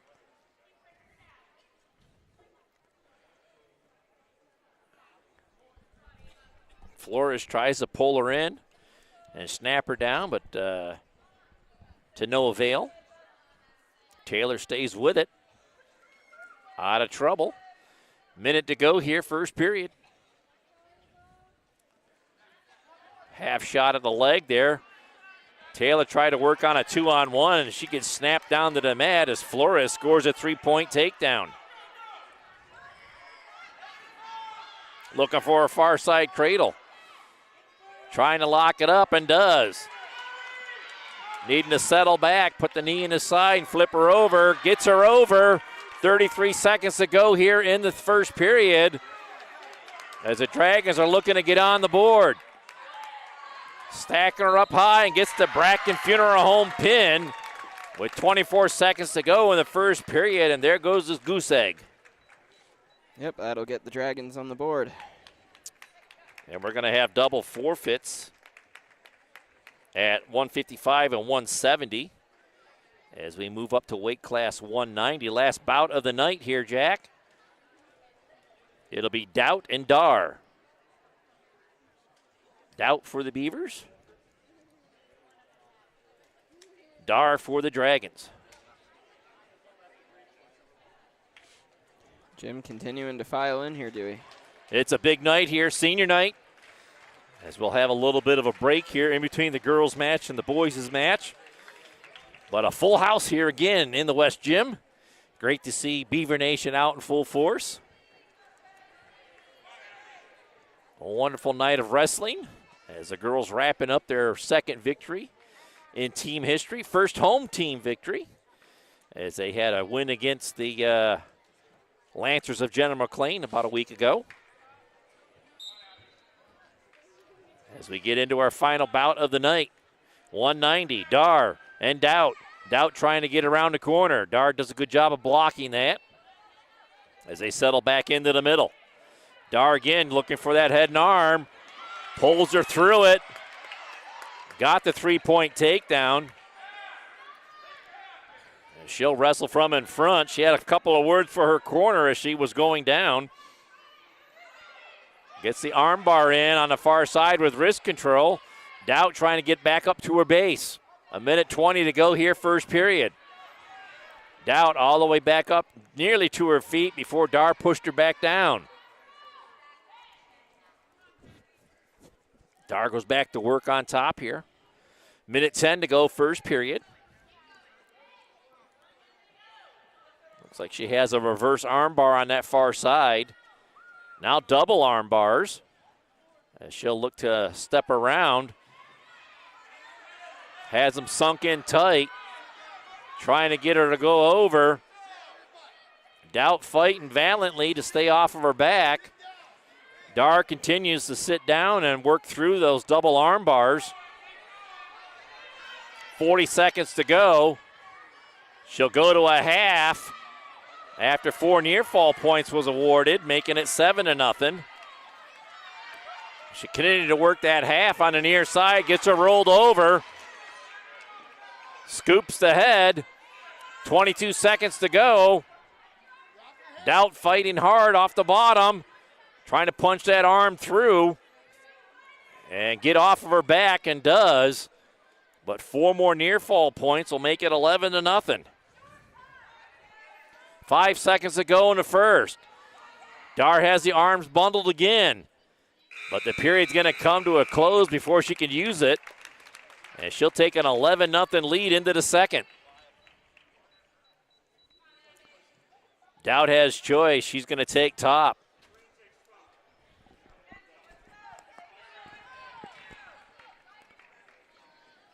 Dar takes a couple of steps and will settle in on the starting blocks. 2 minutes on the clock as we're ready for period number 2. We have a clean start. Up to her feet. Both hands down on the mat, and she'll get the 1-point escape. It's 12-0. The point streak continues for Dar, and she goes right back to that head and arm again. And Doubt is going to get the cover in behind with a 3-point takedown to cut into that lead. 12-3 as she continues to work on top here. Minute 25 to go, second period. Dar in the referee's position. Doubt covering on top. A minute 14 to go here in the second. 12-3 is the score. And Doubt pushes her down onto the mat. Scores a relevant Church reversal. That'll give her 2 points. That'll be 14. And then 4 for the near fall makes it 18-3. And that's a Tech fall to end things here, Jack. Yes, it is. Final score here tonight for the girls' match. It's going to be 46-11 as the Beavers victorious for the second time in team history. As they will come across and slap hands and wrap things up here, Jack, is quite the festivities here tonight. Yeah. Final thoughts of this match before we take a little break before we get ready for the boys' match. Nice to finally get that first home win, and nice to see a lot of pins out there, Dewey. Yeah, a lot of hard work and effort put into the girls' program by not only the wrestlers but the coaches as well, as they are rewarded with a nice home victory here. And we are going to keep the camera going, but we're going to take a little bit of a break and be back in just a little bit with the P2, or the, not P2 paving, the Box It and Lock It pregame show, as we will get things set for the boys' match in just a little bit. So we'll be back in a little bit.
The following presentation is a Deej Experience production and may not be recorded, rebroadcasted, or retransmitted without the express written permission of Deej Experience LLC. For more information, visit us online at www.deejexperience.com.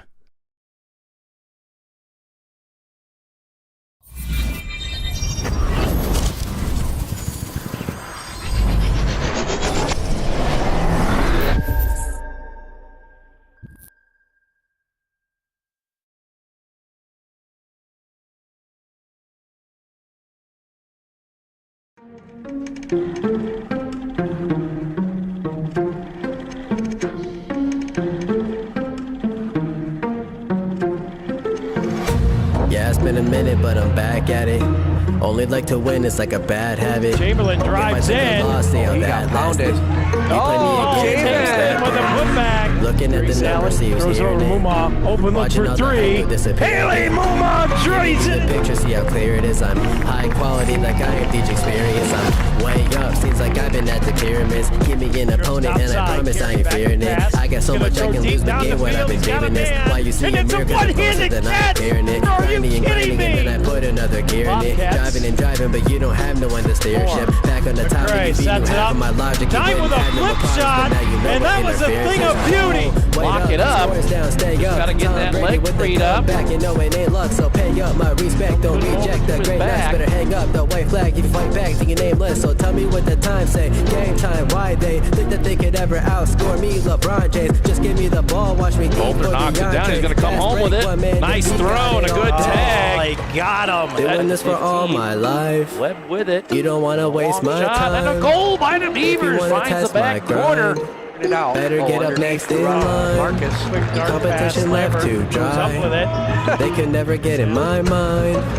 Please slow it down. I'm a beast on the ground. I'm a leash for the crowd. Put me down. Man, bend. I'm a running back. Down that sideline. Oh, there he goes. Into the open 50 and gaining momentum. And the Beavers are going to answer right back after Gerard tied it up. That was Will Allen. Now they finally get a set block. Oh, and it's a face shooter. Oh my, Allison Sawyer, are you kidding me? If I do fail, I don't have Catches an arm right into a chin headlock. The legs worked in, and there's a break. This one driven to left. It's going to drop in. That's going to be a two-run single for Sadie Dine. When I break it, it's for my pleasure, but I would never let you go take it. I'm kind of like that. I don't just write raps. You put the ball up, then I'ma spike that. Oh my! Aubrey Chase! Looking. He's going to go deep. The end zone got him in. Caught! Touchdown! Marcus Lambert! Good D. Shotgun passers, Chamberlain. Oh, 32 seconds. Getzer fires a three. Hansen. No one will actually become as great as my team is, cause I got a team of some Hall of Fame players, not to mention Jesus. Got it there. Doing this for all my life. You don't want to waste my time. If you want to test my grind, better get up next in line. To the middle, and Scholar with a header, and we're tied at one. Get the snap away, Please, and it's going to be Safford, recovered by the Beavers. Touchdown! I'ma run it back. You give me the chance, I'ma run it back. Pushes it up, now versus the shot, got it! Chamberlain on the day. He'll take a three. He certainly will. Sawyer beats us deep left field. That ball is out of here. A two-run dinger for Allison Sawyer.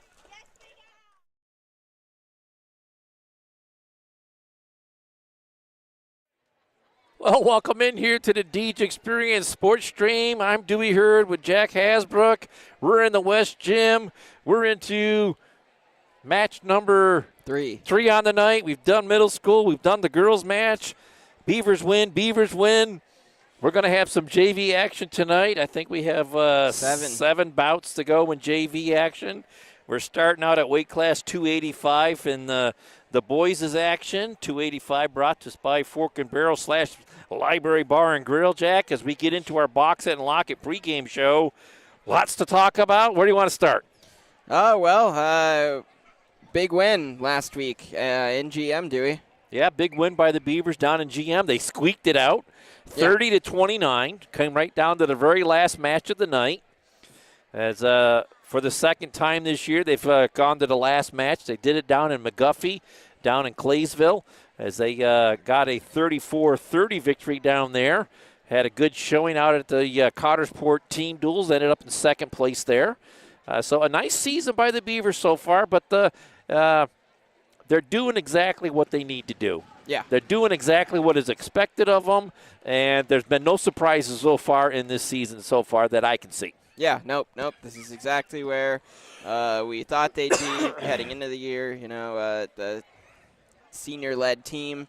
So, they're certainly performing to expectation to this point. Well, it's a full house again here in the West Gym as Beaver Nation showing up in full force once again. And it's senior night, Jack. So let's start with our Corry Higher Ed Spotlight Player of the Night, a Wrestler of the Night. And we're going with the 2025 seniors. As we look up on the wall here, we have Will Allen, Mason Savitz, Cale Albers, Isaiah Bale, Rue Hellier, Cody Proper. Yep. I mean, that's a good group of seniors here representing the Beavers tonight. And I went through the lineups that the coaches gave me, and every last one of them is in the lineup, and every last one of them should have a match here tonight. So the seniors will definitely have a impact on the outcome of this one. Yep. And as long as you've got that taken care of, let's switch over to the Snap Fitness 3 steps to success. First and foremost, we've seen it all year long by the Beavers. Be aggressive, stay aggressive, and that'll be our first step to success. Yeah, the matches where they've been super successful, they've been the most aggressive, I think back to the very first duel of the year with the assembly match against Union City, and they all started out incredibly aggressive. As opposed to last week in GM, I didn't think every Beaver really was as aggressive as they needed to be, and because of that, it came down to the very last match of the night. So it's very important to start these matches off aggressive and to maintain that aggression all the way through. Absolutely, and to kind of go along with that, we've got to be smart.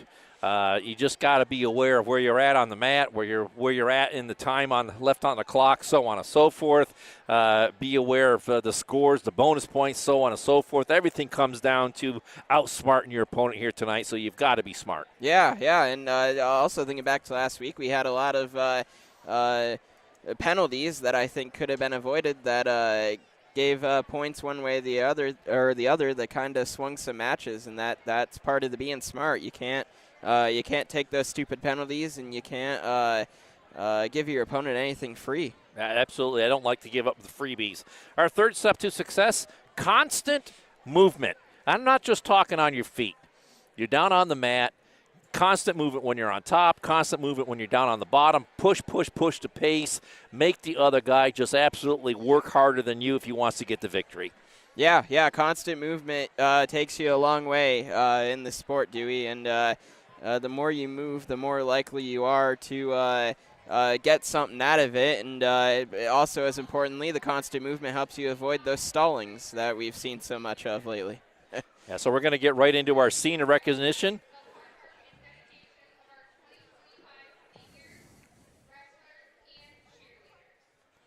So not only the wrestlers, but the cheerleaders as well. Cale Albers is our first senior coming out.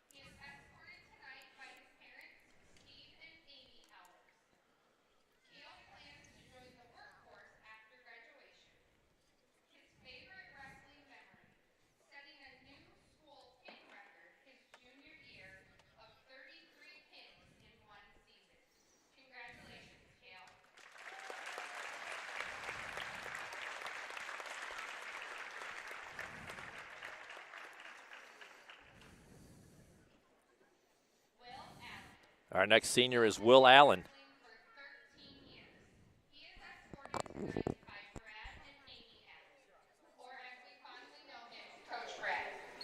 Will plans to wrestle at John Carroll University and major in biology with a pre-med track.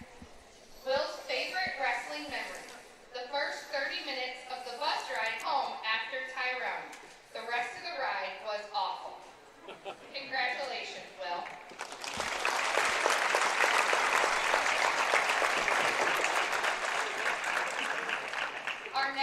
senior is Isaiah Bale. Isaiah has been wrestling for 12 years. He is escorted tonight by his parents, Jesse and Erica Bale. Isaiah plans to enlist in the U.S. Army after graduation. His favorite wrestling memory, making it to Team States his freshman year. Congratulations, Isaiah.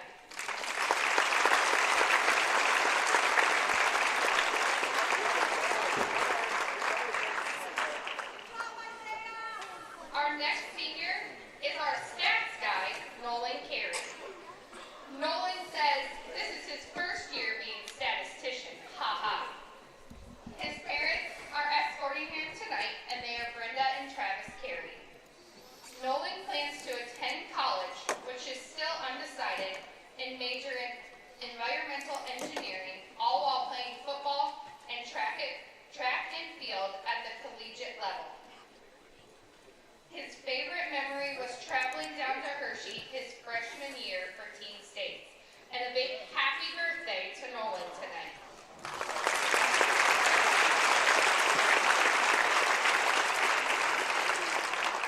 Our next senior is our manager, Kenny Fink.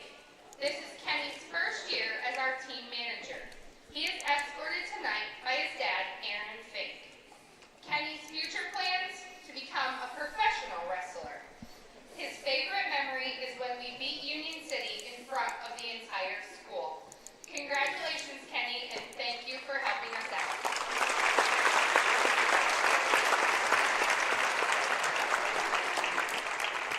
Our next senior is Rue Hellier. Rue has been wrestling for 10 years. His parents are escorting him tonight, and they are Louie and Ashley Hellier. Rue plans to join the workforce. He has plans to become a journeyman apprentice and work in the trades. His favorite wrestling memory, going to states as a team. Congratulations, Rue.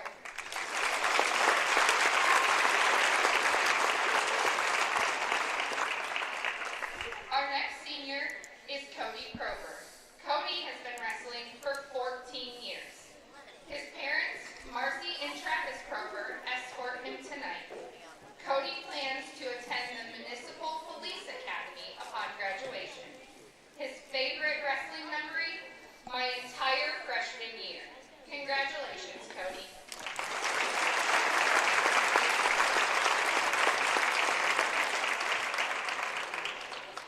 Our next senior is Mason Savitz. Mason has been wrestling for 13 years. He is escorted tonight by his parents, Missy and Steve Savitz. Mason plans on wrestling in college while majoring in mechanical engineering and minoring in business. Mason's favorite wrestling memory, winning my match against Tyrone freshman year to make it to Hershey. Congratulations, Mason.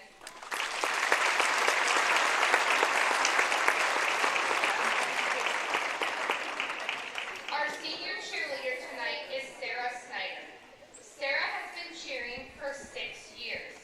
She is escorted tonight by her mom, Amy Snyder, and coach, Bobby Hafferman. Sarah plans on attending Butler Community College in the fall to study nursing. Her favorite cheerleading memory, every match, every game, and practice, because I get to be with my friends and make many memories. Congratulations, Sarah.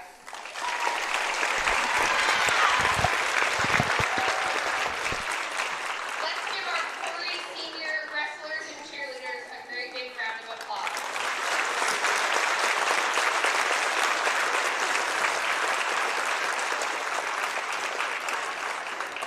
We would also like to take a minute to honor Warren's senior wrestlers, Attica Fiscus, Connor Zaffino, and Cameron Williams. Congratulations on an outstanding wrestling.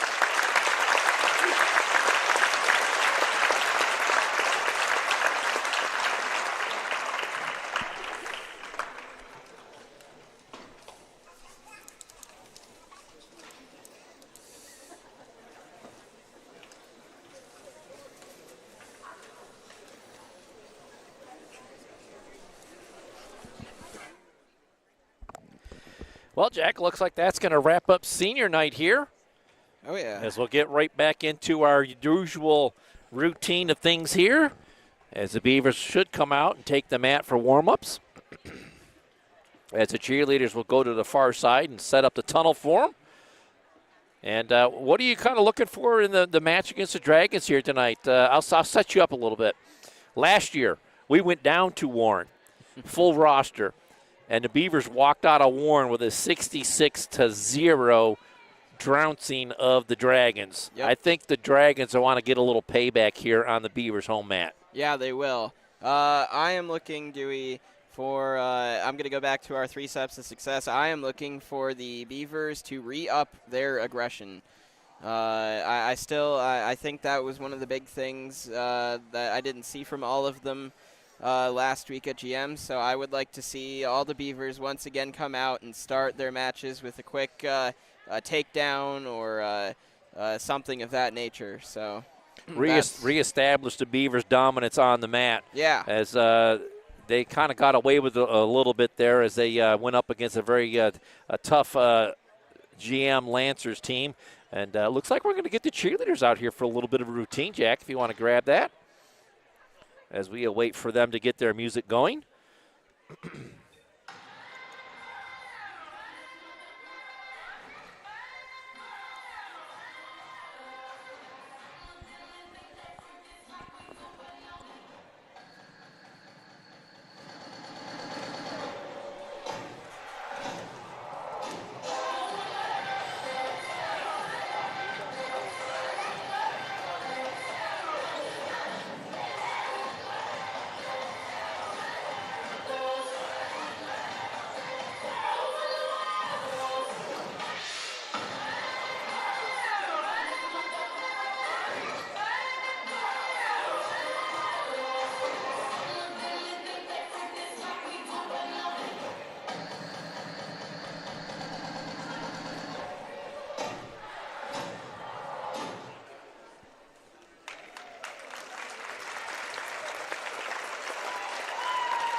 Oh, there you have it, Dewey.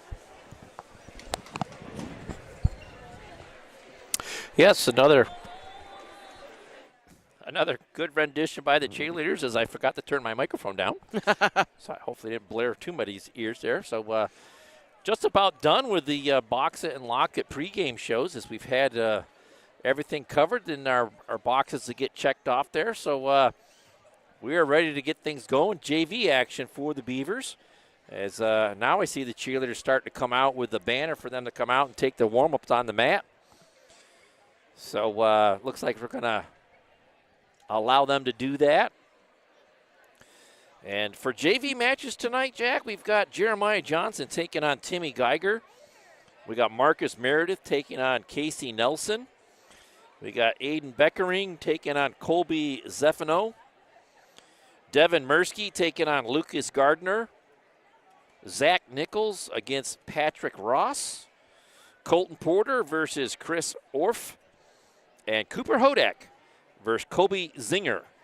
As the Beavers will look to get a solid showing here in the JV ranks here tonight. Yeah, pretty big slate once again. We had a lot of JV matches last week, and again, it's nice to see all the Beavers getting their chance to wrestle.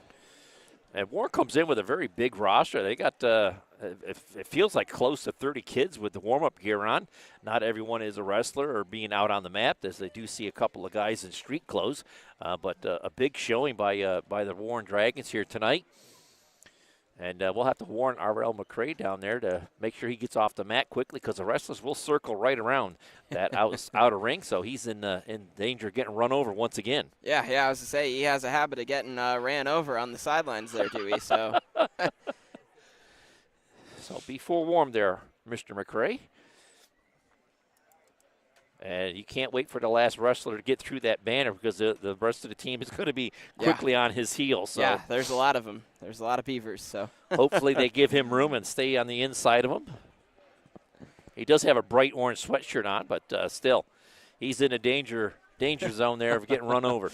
Yeah, he is. He is right on where they're going to be circling around.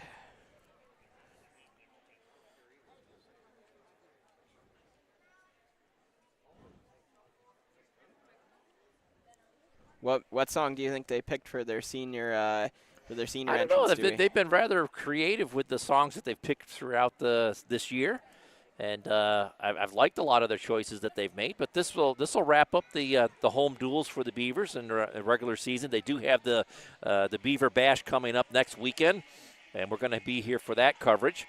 As here they come through the banner, and it is the Corry Kids program leading them out onto the floor, as that's been a tradition for the Beavers wrestling team for a long time. They nominate some honorary captains from the Corry Kids program, and they get to lead the varsity team out onto the mat on the home duels. So a nice showing there by the Corry Kids program as they lead warm-ups out here on the mat. Yeah, good look to the future on the senior night. And that's one of the things that the Beavers do year in, year out, Jack. They graduate some really good seniors, and then they just reload with the freshmen coming in. And it's such a nice program. It's such a big program, and it bodes well for the sport of wrestling in Corry for many years to come, as the younger ranks do a nice job of working up through and staying attached with the varsity program with the events like this. Yeah, exceptional youth program here in Corry. I've been saying wrestling and volleyball in Corry really have the best youth programs, the best ways for kids to get involved with the sport early and stick with it, and that is why these two sports are so continuously strong for Corry as a school. Well, as you say, they work. They start at a young age. You know, the Corry Kids program starts them out somewhere around the age of 7, 8 years old, and then they work right up through the ranks in the 3rd, 4th, 5th grade, all the way up to middle school, and then on through middle school into the JV program, into the varsity program. So a long road there, as you did hear some of the seniors. Cody Proper, for example, wrestling for 14 years. Yeah. If he's 18 years old, he started wrestling when he was 4. Yeah. So, and Mason Savitz wrestled for 12 years, and the list just goes on and on. Will Allen wrestling for 10 years, and it's just a wonderful program. I've been involved in it over the years for my time when my kids were wrestling, and I guess that's where my love of the sport was developed and blossomed. I knew nothing about the sport when I started, and I've been involved in every aspect and any aspect of the wrestling program throughout the years. Yeah. I mean, you think about it, over a decade for some of these kids of wrestling is just, and for how young they are, I mean, we're talking well over 3/4 of their life just spent wrestling. So, it's... It builds a lot of character, builds a lot of strong individuals, and makes them good members of society, as they will graduate from high school, and they will have a good foundation of what hard work is all about and what hard work can gain you, as they will continue to do that as they move forward with their after high school life, whether it be college, whether it be the workforce, whether it be the military, whatever they're going to do next. They're going to be well prepared for it, as they know hard work pays off, and they're not afraid to put that effort in and be rewarded by their hard work. Yeah. Yep, absolutely. And you know what else those youth programs help with, Dewey? It helps keep the team consistently large. The Beavers always have a full roster. Yeah, very few spots there or forfeits that you ever see the Beavers do, as you see them circling up here, signifying that they're ending the warm-ups. And up next will be the J. Gill Heating and Plumbing starting lineups, as they will peel off, and we'll turn it over to the PA announcer, as she will go through and announce it. Nice job by Jen Nickerson doing the announcing there for the senior night festivities. So a little kudos to her for doing that. And one of our seniors is the statistician. He did wrestle the last couple of years or 3 years. Nolan Carey switching over to taking over the stats, and that's a very important part of being a member of the team, as if you don't have that, you can't hand out the awards at the end of the year, because then the coaches don't have the numbers to work off of. Yeah, and those stat sheets are also super important for the folks covering the team, as when those stat sheets are sent over, we can get them recognized. We can showboat their stats to the rest of the public. So it kind of looks like we're going to get into JV action maybe here. I do believe. Now they look like they're changing up and they're going to do the lineup. So a little back and forth here. I was about to say, I do believe last week in JV, we did do JV before the lineups, if memory serves. But it looks like they're flipping that around here. Yeah, it looks like the guys are getting to the edge of the match. And, boy, you're going to – I thought we had a lot of guys on the mat last week when we did GM and Corey. But tonight we have just as many, if not more, wrestlers here tonight. Yeah.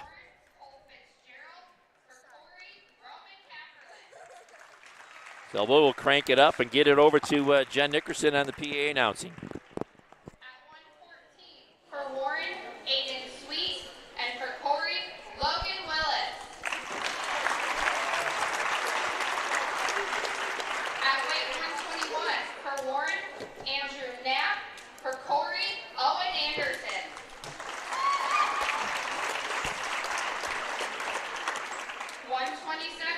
For Warren, Sean Lang or Cameron Hagg, and for Corey, Stephen Willis. At weight 133, for Warren, Justin Krall or Attica Fiskus, for Corey, Carson Braswell. At weight 139, for Warren, Cameron Williams, Kobe Zavino, Lucas Gardner, Timothy Geiger, Kyle Nelson, or Patrick Ross. For Corey, Isaiah Bale.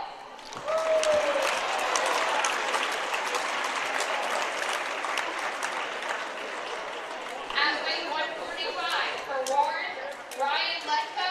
For Corey, Rue Hellier.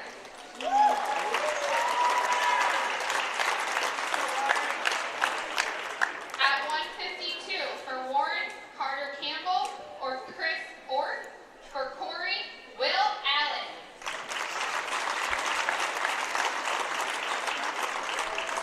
At weight 160, for Warren, Connor Zaffino or Colby Zinger. For Corey, Cody Roper.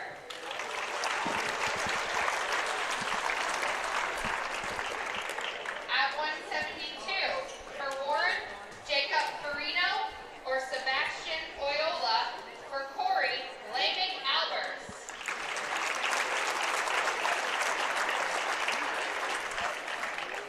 At weight 189, for Warren, Isaiah Conklin or Landon Nelson. For Corey, Mason Savitz.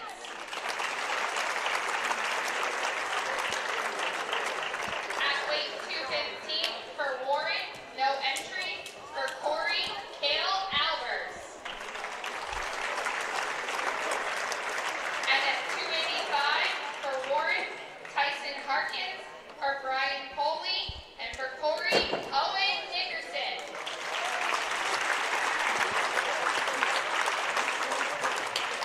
Warren is coached by Coach Goldingberger, Coach Ciliano, Coach Vespucci, Coach Speed, and Coach.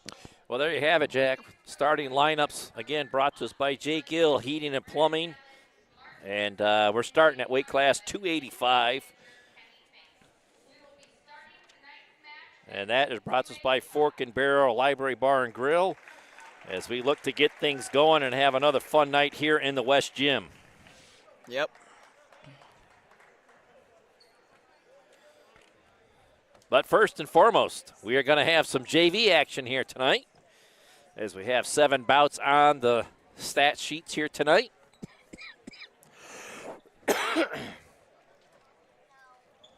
As they are just finishing up the festivities of pregame stuff in the middle as they do the coin flip. And it looks like Corey has won the toss. And they will elect to do odd or even or whichever that means. I don't really understand, but and Dewey, that makes Corey 3 for 3 on the coin toss tonight. Well, we're going to start with Jeremiah Johnson taking on Timmy Geiger as we are ready to get things going. JV action here.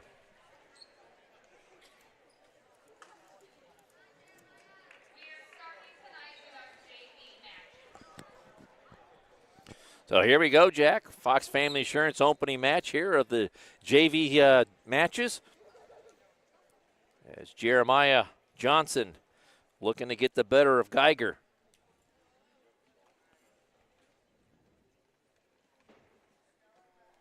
Johnson in on a single leg, dumps him down to the mat. He'll wrestle from in front. 3-0.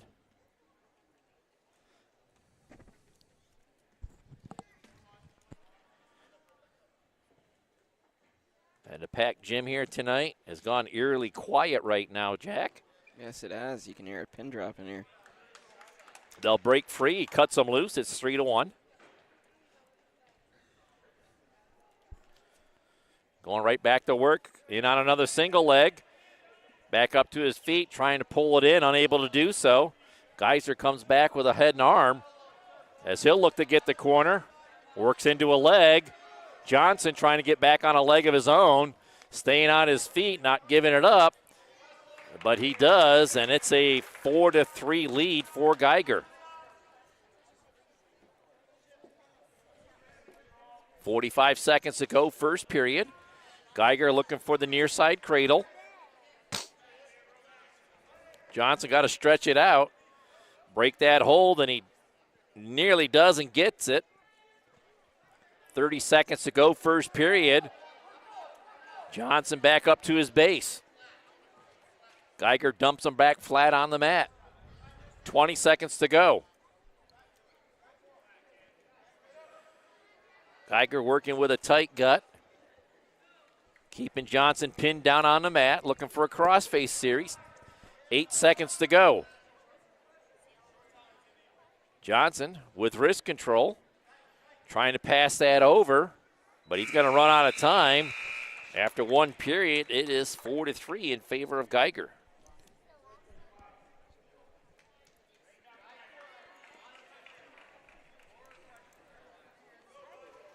Geiger has choice, goes down on the starting block as we get ready for period number 2. Johnson covers. Geiger right up to his feet. Johnson picks him up, puts him down onto the mat as he will continue to work on top. Geiger back up to his base. Johnson staying right in tight, close to him.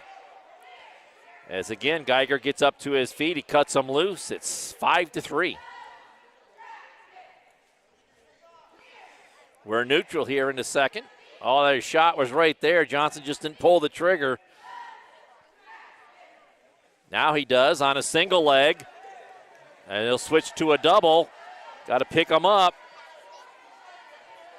As he drives into it, down onto the mat we go. Not able to finish the takedown. A minute to go here in the second. And we stay neutral as that both guys will get back to the middle of the mat. Looking for wrist control. There's a nice deep shot on a single leg by Geiger. He's going to finish it and take an 8-3 lead.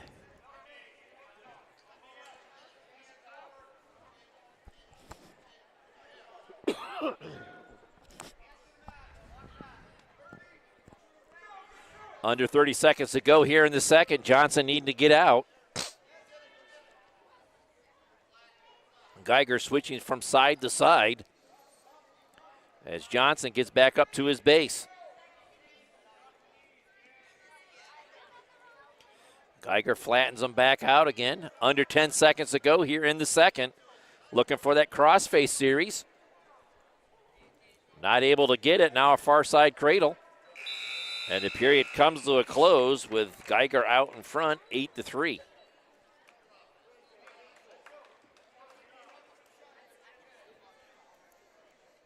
We'll start neutral for period 3. Johnson, half shot on a leg there. Geiger blocks it nicely. Trying to get the corner, unable to do so. Still sprawling as Johnson in on a leg. And he'll spin in behind for another 3-point takedown. Major decision on the board for Geiger. And we have a stop as just Johnson lost his headgear down around his throat. A minute 32 to go in the third.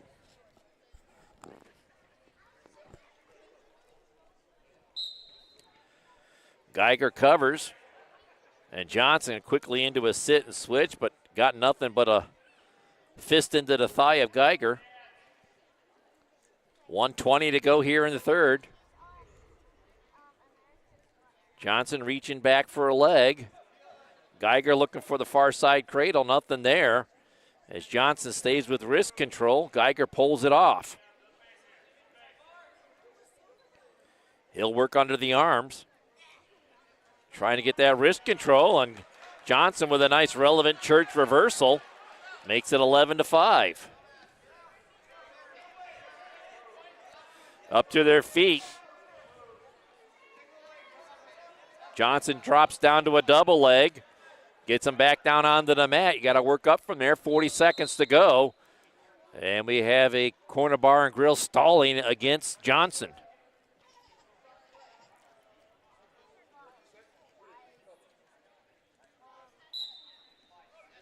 Clean start.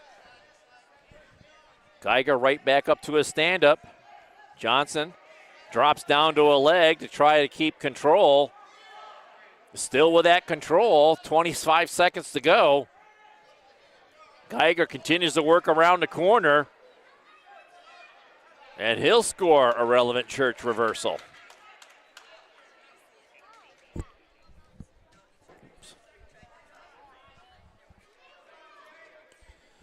7 seconds to go here, Jack. And this one's going to come to a close with Geiger getting the victory. 13-5.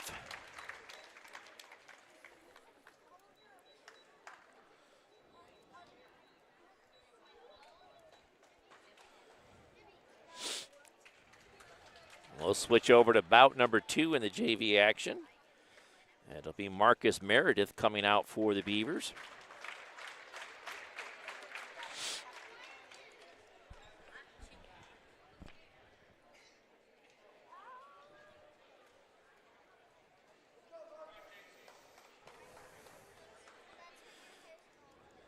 He'll be taking on Casey Nelson.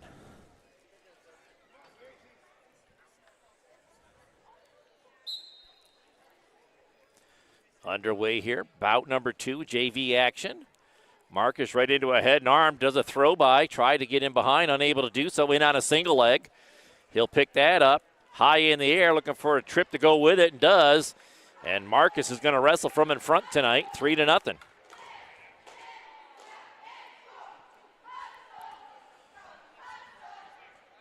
As Marcus goes to work on top, looking for an arm bar, gets it in. Close to the out of bounds, got to work back to the middle.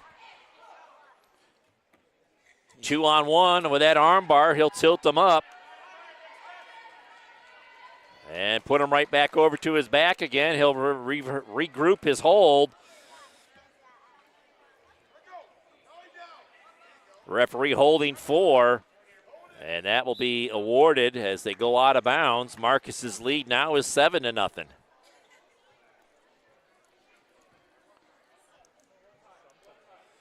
we're going to have Corry Manor blood time here as Marcus goes over to his corner. And they will go to work on getting the leakage to stop. I don't know if it's him or if it's on Nelson. I don't either. Hard to tell. Official checking both guys. It looked like it's on Marcus, I would have to say. Yeah, he's spending more time over there. So. And Mike, the trainer, over there working on him. So we'll say that it's Marcus that's done sprung a leak. Deductive reasoning would point us that way anyway. And they cut the blood time. Corry Manor blood time.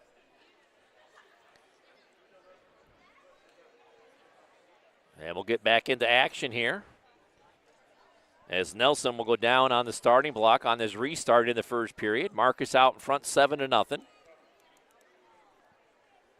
Major decision after that first bout is we'll get that on the scoreboard here for Warren as they have a 4-0 lead. Marcus looking to tilt them over again here on a 2-on-1 here. Now he'll go for that near side cradle. Gets it locked up and to his back again. And the official holding 3 near fall points. So that'll make it 10-0. So the Beavers come right back in the second match here, Jack. And they have a major decision on the board in the first period. Marcus right back to work on top as he's been in front most of this first period. Leg turked. Looking to get something to go with it. And Nelson kind of tried to get a head and arm on Marcus, and Marcus works his way out of bounds. Still with control.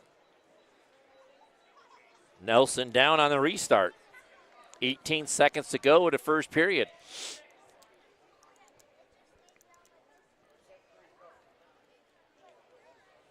Marcus will cover.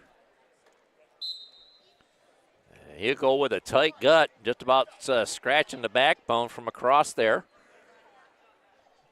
10 seconds to go here in the first. Marcus rolls them through. He'll hold them there. 3 seconds to go. And the referee holding 4 more near fall points. It's going to be 14-0 as the first period comes to a close. How do you like that for being aggressive in the first period, Jack? I was going to say earlier, that's what I wanted to see, Dewey. And that's what I hope to see come varsity. Marcus in on a single leg here. If he can finish this takedown, it'll be a tech fall. And they're going to roll all the way through. No points awarded as we stay neutral here.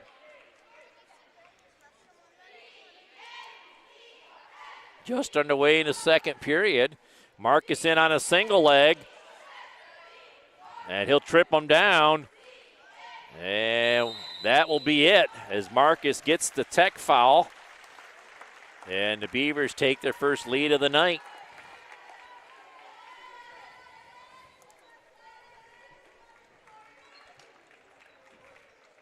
Five more to go, Dewey.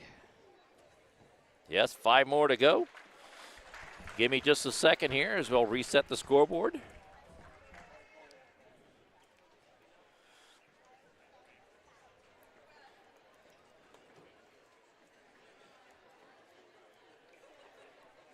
It'll be Beckering, Aiden Beckering going against Colby Zeffino.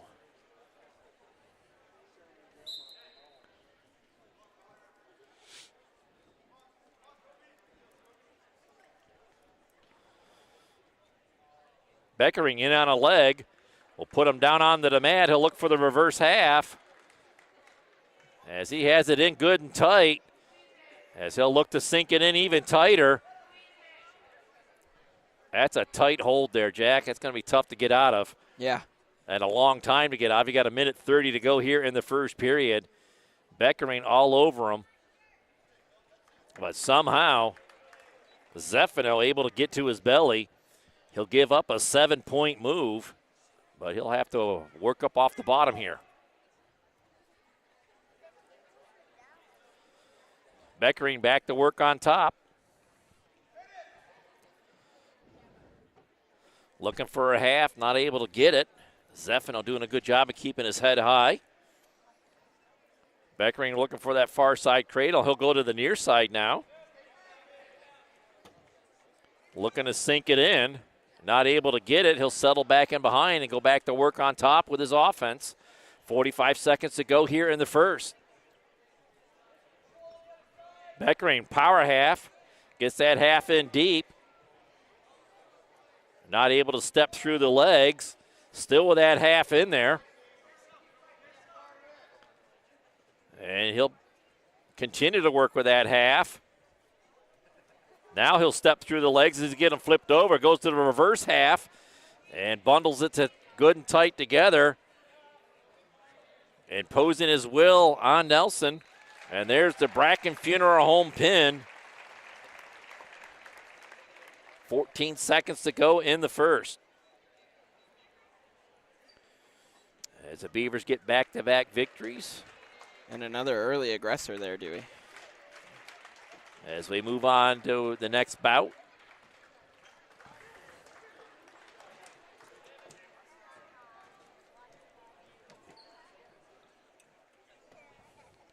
And this is Mirsky for the Beavers. And he'll be taking on Lucas Gardner.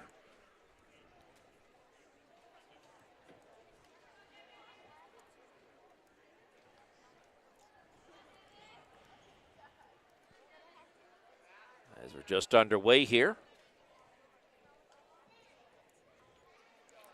In on a single leg, trying to pull it in. Gardner fights it off with a head and arm.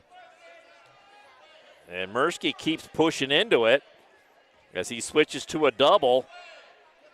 Gardner just sprawling, trying to get out of it. 1:20 to go, first period.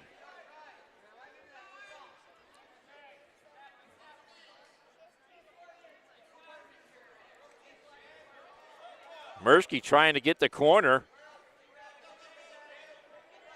Gardner doing the same. Both guys staying square here. Coming up on a minute to go. Mirsky in on a single leg now.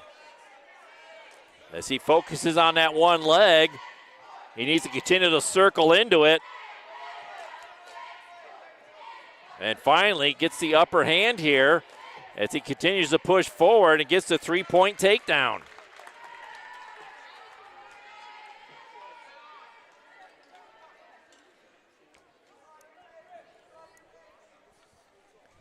.30 seconds to go, first period here. Mirsky with an arm bar in. Wrist control on the far side, needs to step over. Step over and run that, and gets him flipped over. And he needs to settle. Continue to settle in there. And the 4 near fall points awarded. Makes it 7-0. And again, Mirsky gets him flipped back over. And it's a Bracken Funeral Home pin with 3 seconds to go in the first.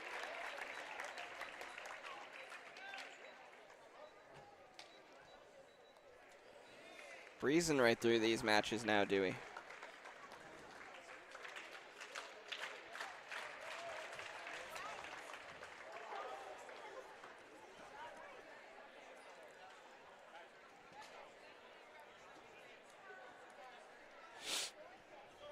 And this will be Zach Nichols out here for the Beavers.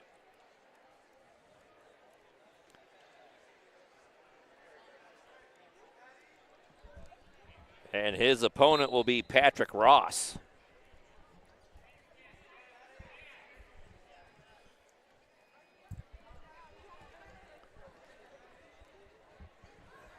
Ross with a collar tie. Nichols breaks it off. As he'll dance around, shoots in on a double leg here. Trying to drive into it. Ross tries to lace through the legs to prevent the takedown. As Nichols switches to a single leg, but doesn't move his feet enough, and Ross is going to wrestle from in front with a 3-point takedown. Ross looking for that far side cradle. Nichols needs to stretch out. Ross has it locked up, and then it broke free just as he was going around the corner to flip him over.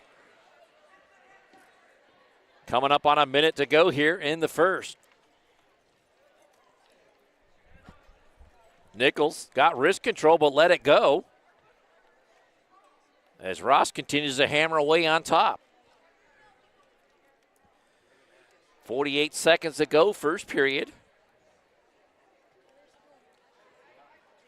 Ross looking to build on that 3-0 lead that he has. Nichols tried to get up to his feet. And Ross going in the wrong direction as he's trying to drive him over, but they're going to go over and out of bounds. As Nichols will have to go down on the restart. 31 seconds to go, first period.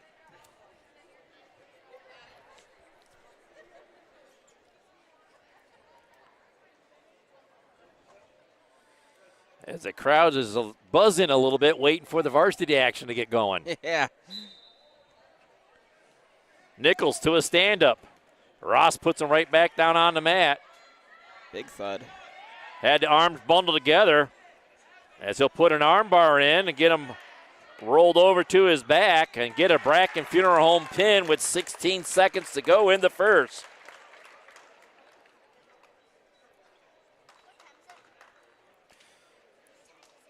And that'll get the Dragons back on the board once again.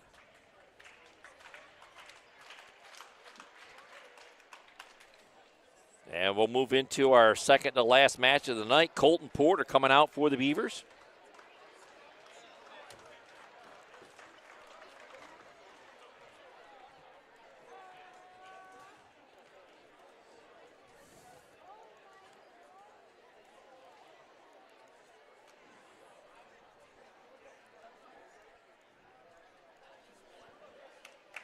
He'll have Orff.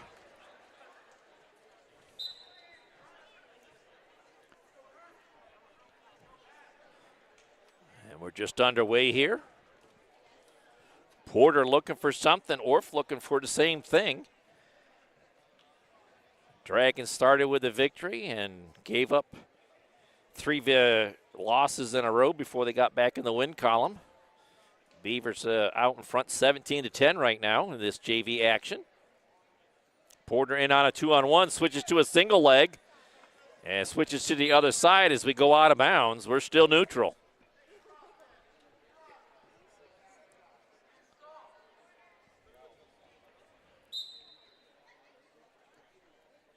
Underway here, first period, 1:20 to go. Porter settles in on a 2-on-1 on a wrist control. I don't know what happened there, Jack, but he got up quickly. Might have slipped a little bit there. In on another single leg, have to bring him back in. It's a double. Brings him to the middle of the mat, and Porter will get the 3-point takedown and nearly right to his back. So Porter going to wrestle from in front tonight.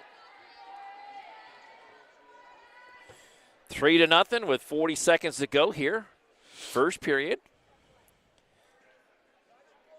One more bout to go of JV action after this one, Jack, and then we're into the varsity action. Porter got that half worked in. And he'll go over the top of the head looking for the cradle. Nothing there. As Orff does a good job of defense from the bottom. 14 seconds to go, first period. Porter out in front, 3-0. A lot of quick matches in this JV action here tonight, Jack. Yeah, they've flown by. First period comes to a close with Porter out in front, 3-0. Orff has choice. He'll defer to the third. And Porter will take down to start the second. Orff covers on top. And that should be a caution on Orff. He didn't have the position right, but no signal from the official.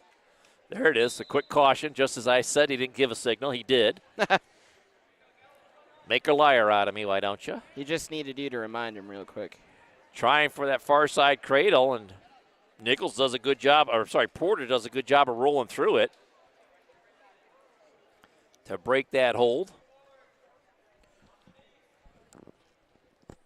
Porter needs to work up here off the bottom. Orff doing a good job of keeping him right where he wants him.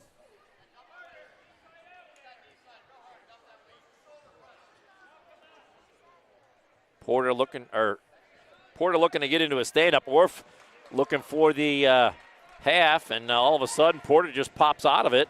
His lead's 4-0 now. 1:10 to go here in the second.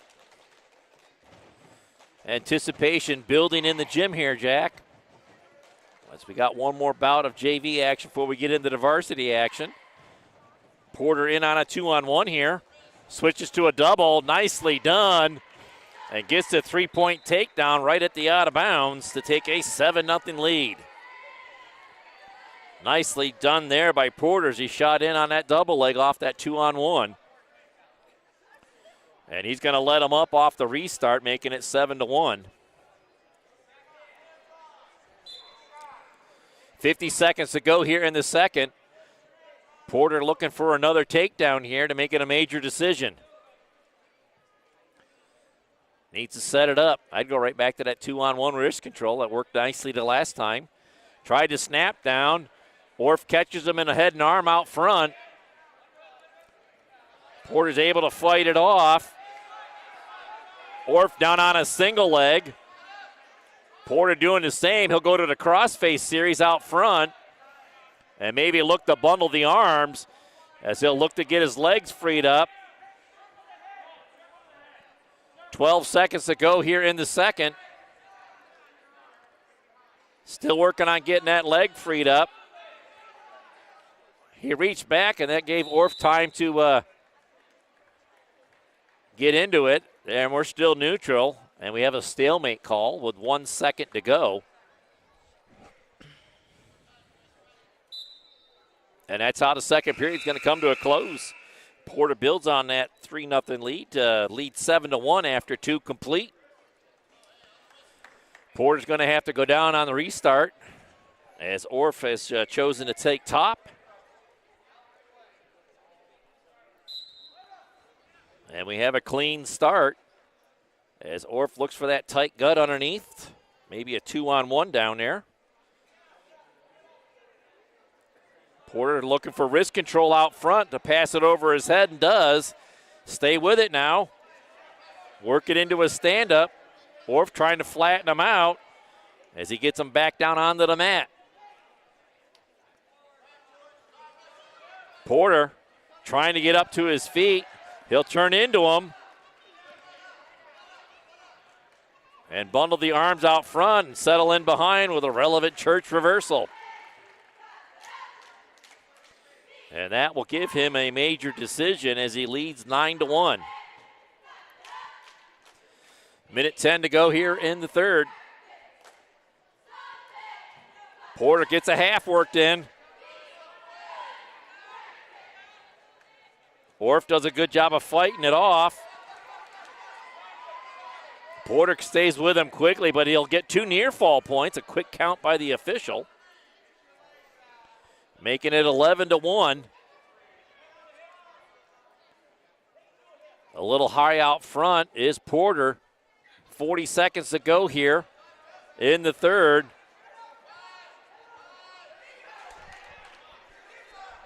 And a relevant church reversal.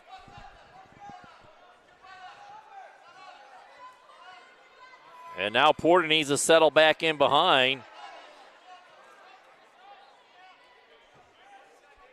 And he's going to get the escape, so that's going to make it 12-3. Still a major decision. 7 seconds to go here.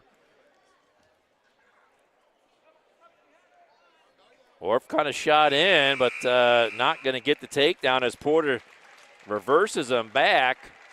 And the final here is going to be 15-3. Major decision, and that will all but seal the JV action for the Beavers, as they'll get 4 more points out of that, making it 21-10. Last bout of the night, JV action here, Jack.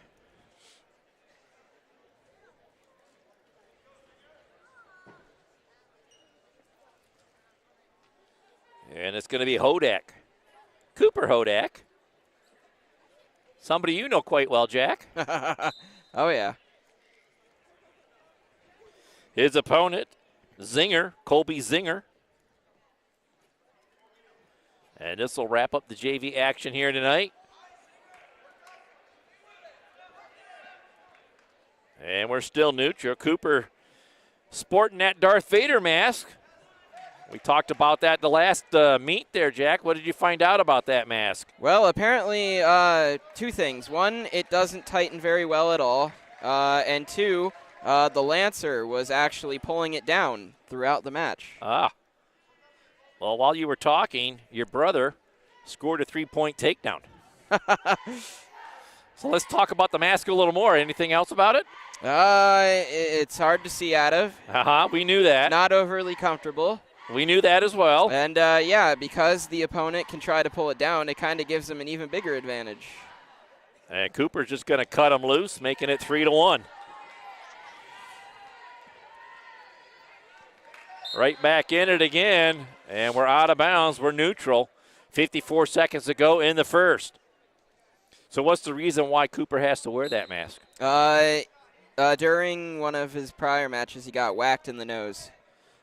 So he has a bruised nose? Yeah, there's been some nosebleeds and whatnot. Cooper on the defense here. There's a shot by Zinger. Cooper looking to score off of it. Couple of long length and arm guys here as Cooper finally settles in behind, gets another three-point takedown.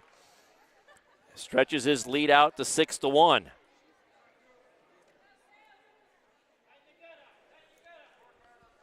"19 seconds to go here in the first. Cooper goes with a tight gut and a Turked leg on the near side. Looking to get Zinger flattened out onto the mat. He'll tilt him over. And Zinger does a good job of rolling all the way through. And that's how this first period is going to come to a close with Cooper out in front, 6-1.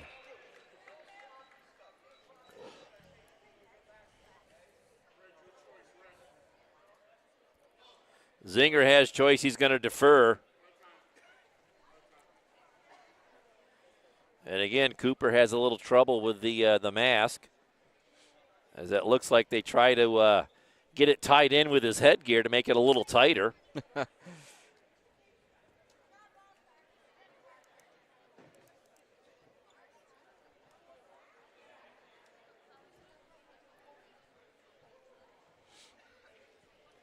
And now it looks like the headgear's broken,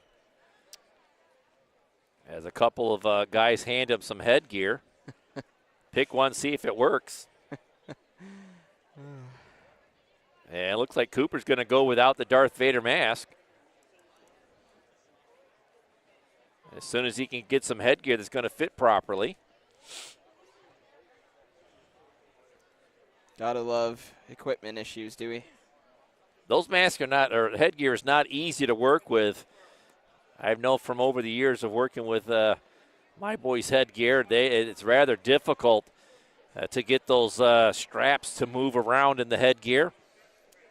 So Cooper settles in on the starting blocks here, and he's quickly into a sit and switch, and he'll hit a textbook relevant church reversal to push his lead to 8-1. A minute 45 to go here in the second. Cooper with a leg Turk, digging for that arm on the far side. Not able to get anything quite yet. Has that arm on a 2-on-1 there underneath. Looking to tilt him over. And Zinger doing a good job of staying off of his back. He's going to readjust and come to the near side and try and tilt him over that way. Half with wrist control. Can't get it to go. Zinger up to his base, up to a partial stand-up. Cooper looking for the near side cradle.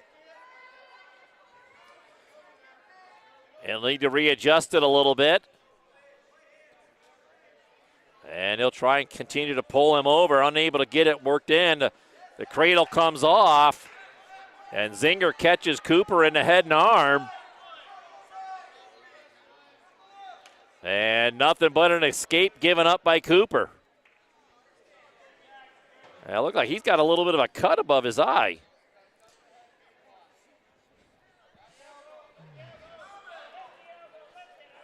Injury bug has not been kind, Dewey.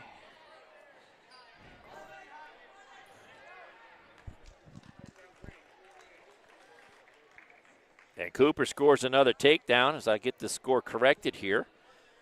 Should make it 8-2. Or I'm sorry, 11-2.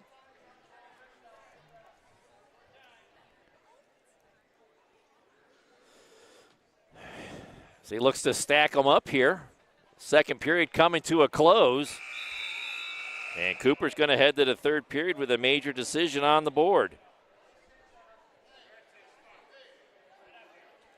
Cooper takes top. I'm sorry, Zinger takes top, as he had choice for the third. Beavers are going to win this JV match here tonight, as they have won 4 out of the 7 matches so far. And Cooper going to come right out the back door. Score relevant church reversal. And he's going to get some near fall points as well. And there's the Bracken Funeral Home pin at the 140 mark of the third. And the exclamation point put on there, Jack, as the Beavers are going to win this JV match 27-10 as they win this one going away. Yeah, pretty great way to start the JV varsity. And there's no waste of time here as we get right into our varsity action here as we get up to weight class 285. Brought to us by Fork and Barrel. And I had it all laid out, and I seem to have lost my paper somewhere. Here, though, I got it. As we're underway here.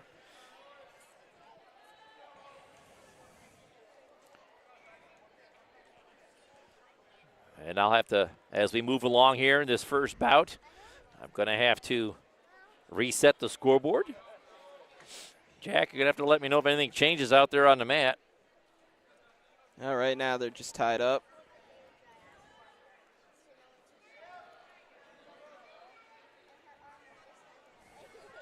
Nickerson with a takedown, puts his opponent right over to his back.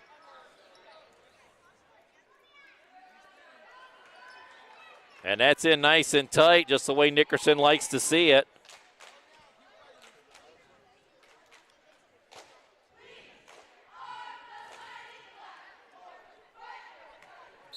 And it's a Bracken Funeral Home pin. 1:06 to go in the first. And the Beavers quickly out in front, 6-0.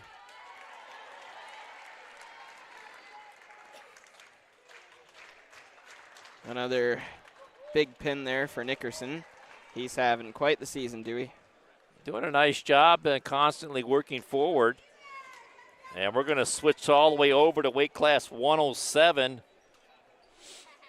Brought to us by J.H. Napa Auto Parts. Roman Kafferlin for the Beavers comes out.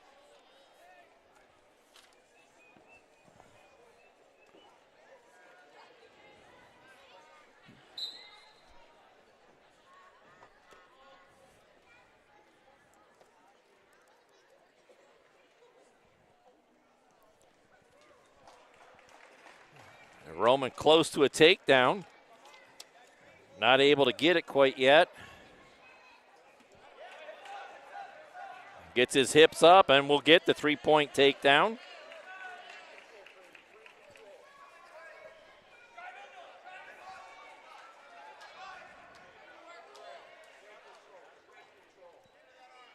And it's a relevant church reversal as the score is 3-2 in favor of Kafferlin.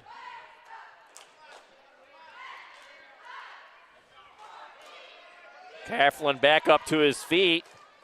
His opponent trying to get him worked back down to the mat. Work to Peterson in there to get him back down to the mat as we come up on a minute to go here in the first period. Kafferlin in a good base here. Coming up on 50 seconds to go, trying to get back up to his feet. And he'll look for a sit and switch up to his feet. And he'll break wrist control and get the 1-point escape as he had to work extra hard to get that.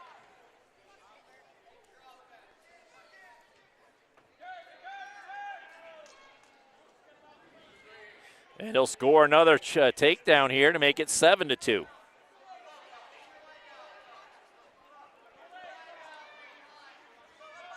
Now he'll settle back in behind and go to work with 15 seconds to go, first period.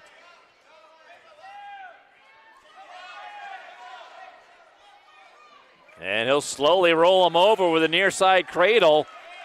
3 seconds to go. I don't think he's going to get the pin, but he's going to score 4 near fall points, and his lead is 11-2 after the first period.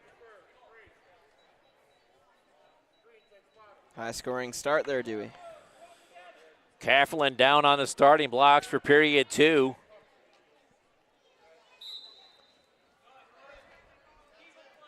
clean start to period 2 as Cafferland trying to get up off the bottom here.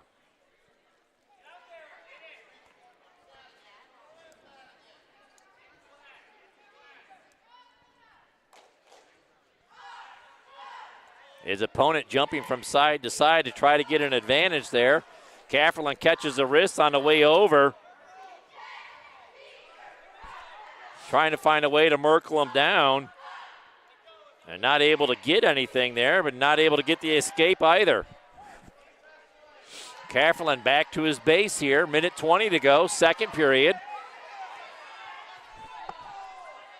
Trying to stretch out to crack open that far side cradle. As Roman gets to his feet, he'll get it on a single leg. Changes to a double. And he'll put him right to his back on the takedown. Good effort there by Roman. Maybe the offensive move of the night. Yeah. As he took his time and gets the Bracken Funeral Home pin. 52 seconds to go in the second. Yeah, Dewey, that's going to be a tough one to beat for the offensive move of the night.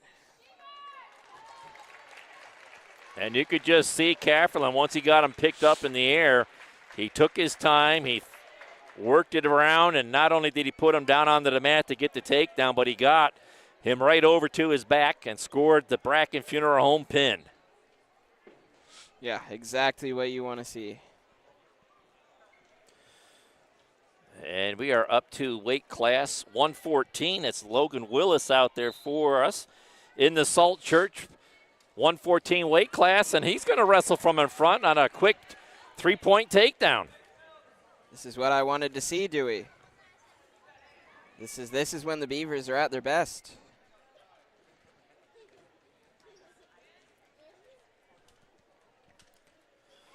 Logan going to work on top.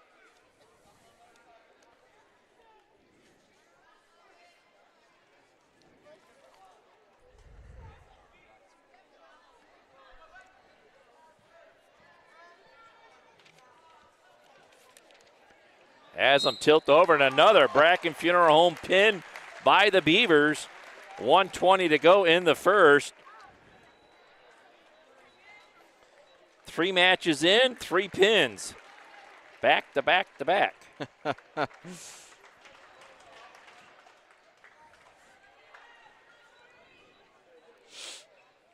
And we are up to weight class 121. Owen Anderson will receive a forfeit. Was that always marked as a forfeit, Dewey? Yeah, when you don't give up a wrestler to a weight class, that's a 6-point forfeit. And we'll get all the way over to 127. 121 were brought to us by Crossroads Fellowship. 127 brought to us by Lake Erie Appliance. It's Stephen Willis coming out for the Beavers.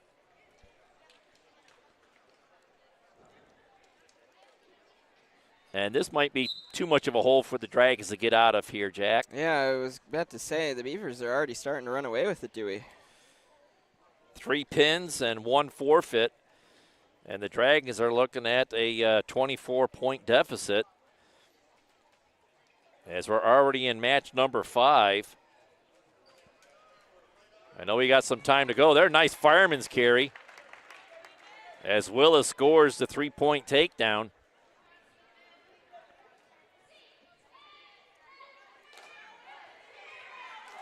And he'll get him flipped over with a chin whip. 4 near fall points awarded, making it 7-0. Willis has him flipped over again. No count, and he's going to let him get the escape. It's 7-1. Right in on a double leg again, as Willis puts 3 more points on the board. It's a major decision now. And we're out of bounds as he lets him get the escape. It's still a major decision. It's 10-2. Still 50 seconds to go here. Long shot from a ways away. Willis saw it coming, was able to defend it well.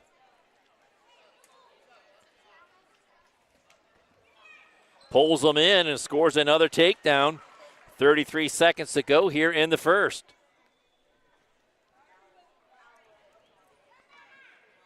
(13-2). Willis looking for the armbar on the far side. 19 seconds to go. Double armbars worked in. And he's going to slowly take him over.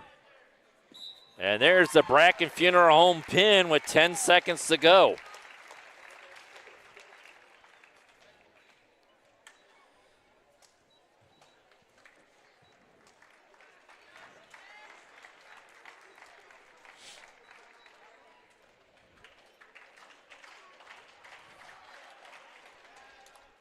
Up to weight class 133. Brought to us by Corry Central Labor Club. It don't get any easier, Jack, as Carson Braswell comes out here for the Beavers. As he's had a little lull in his action for the last couple of matches. I don't know what if he was out with an injury or out with an illness or something, but he's been sidelined a bit. As he looks to get back into action here. He'll shoot from far away, not come up with anything, but defends well. And he'll give up the three-point takedown, but he'll get the escape right away to make it 3-1.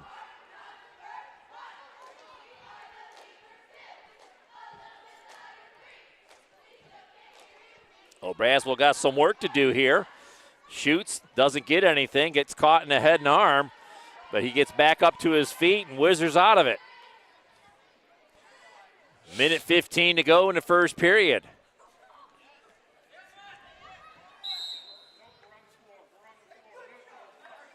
And we're still neutral here. Braswell with good awareness of where he was at on the mat. Able to prevent that takedown. As he gets a reshot on that shot by his opponent. Both guys working, trying to get the advantage here. Goes back to the inside control. Not able to get it. 45 seconds to go in the first period. Both wrestlers with some high intensity here in this first period. In on a single leg here. Braswell able to break free. And we're out of bounds. Carson's going to get called for a corner bar and grill stall. As he was fleeing the area to get out of a takedown. Good call by the official. Carson trying to get out on a single leg there. I'm not able to get anything. He'll shoot again, not able to get anything. Reshot by the Dragon, nothing there. 8 seconds to go. First period. A lot of action in this first period, and it comes to a close with Carson trailing 3-1.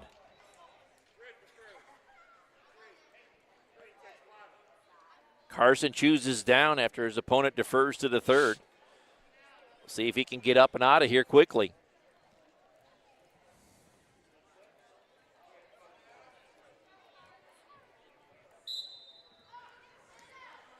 Up to his feet. Looking break wrist control. And gets the 1-point escape.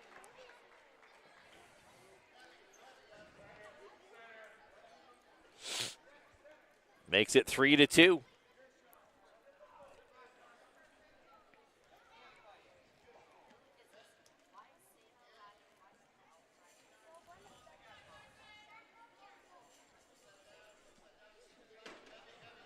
Still working in the middle here. Neither one able to get the advantage here. Carson seems to get a little bit better wrist control, but can't get it to work into anything. Both guys have shot from very far away. Carson in on a double leg here, and he'll try to work it into a takedown and does. Makes it 5-3. And he'll go to work on top now. Well, I thought he had a leg in. Now he does. As he'll look to step through with that arm bundled together there.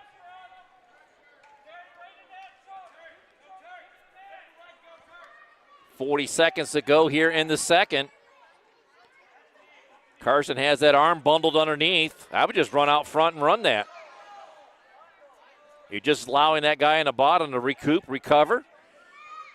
Well, Carson settles in on top, goes back to work, looking for the half. Now he'll Turk the nearest leg. 20 seconds to go here in the second.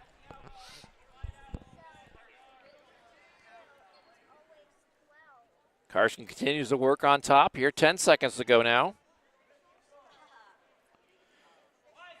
Has that half in on the far side. 2 seconds to go. And the period comes to a close, but what a change of events in that second period as Carson takes a 5-3 lead into the third. The Dragon chooses neutral here.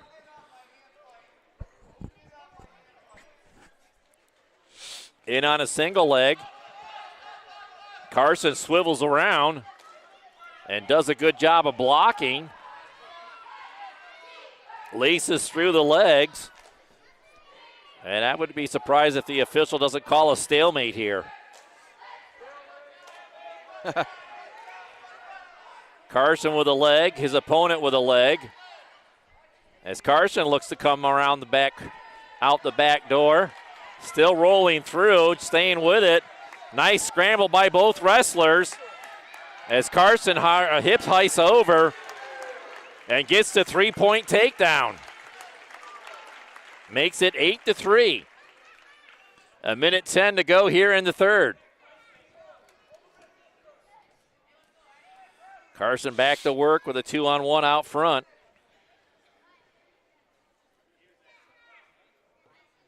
Goes to that crossface series. Bundles that arm in. 50 seconds to go. Trying to Turk that leg. Unable to get it. 40 seconds to go. Into a power half.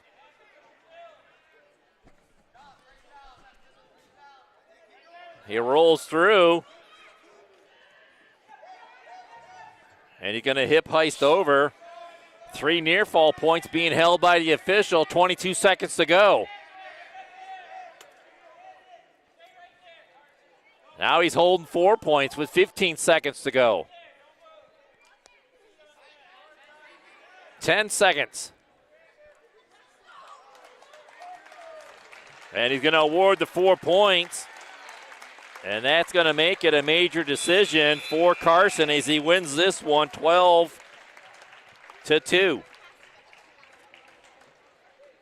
Sorry, 12-3. Can't read my scoreboard. Major decisions, that's 4 points.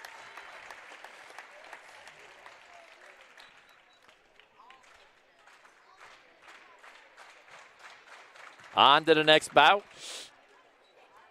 139 brought to us by Corry Community Foundation.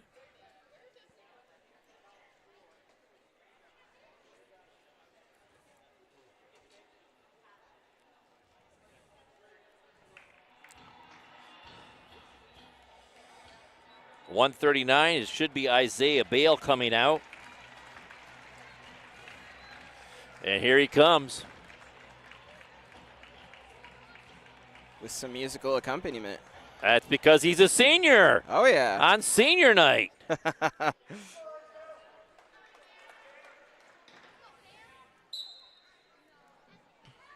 And we're underway here as Isaiah looks to make a splash on senior night into a collar tie. Setting up his shot here. His opponent backing up as again he shoots again and again. Not coming up with anything but continuing to push forward. 1:30 to go first period.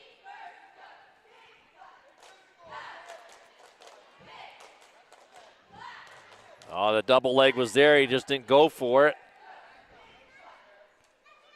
I got to be careful. He likes to bundle those arms together. You can have one arm snap down to the chest. He'll tie it up nice and tight. 1:15 to go. Bale fake shots. Reshoots off that shot, shoots again. In on a single leg as they'll look to get the corner, close to the out of bounds. Pick it up and work back into the middle. 57 seconds to go. And he'll get the three-point takedown.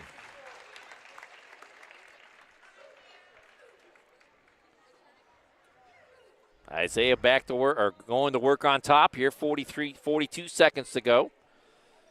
First period. He'll look to dump him over. And the official counting with those arms bundled together. Official holding 2 with 26 seconds to go. Isaiah stays with those arms bundled. Official still holding 2 with 14 seconds to go. They work back into the inbounds area. Isaiah continuing to work with those arms bundled. And he's going to get 4 near fall points just as the first period comes to a close. 7-0 after 1. Isaiah defers to the third. And his opponent takes top to start the second, so Isaiah will have to start on the bottom in the starting blocks. What a fabulous crowd here in the West Gym, Jack. Yeah, absolutely. Always filled. good to see Beaver Nation out in full force, hearing the cheerleaders chanting to our right. Isaiah looking to get up off the bottom. Back up to his referee's position.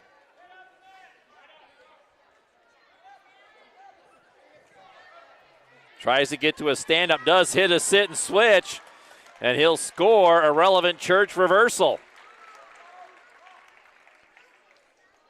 Makes it 9-0, and guess what? He's got that arm bundled underneath again.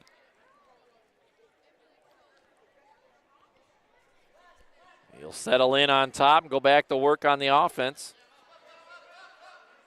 Out front with a head and arm as he'll look for the near side cradle.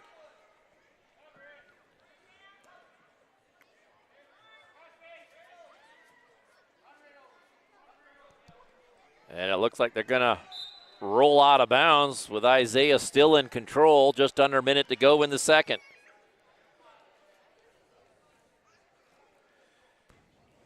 Good effort here by both wrestlers.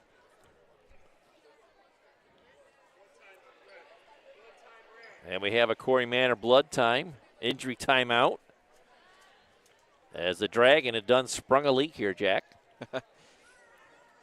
Not too many blood times tonight. I think this is No, only it's been the some second good one. action. Beavers have won all 6 matches to get this bout going, to get this duel going. And they have scored bonus points in every one of them. Exactly what you want to see, Dewey, especially on the senior night.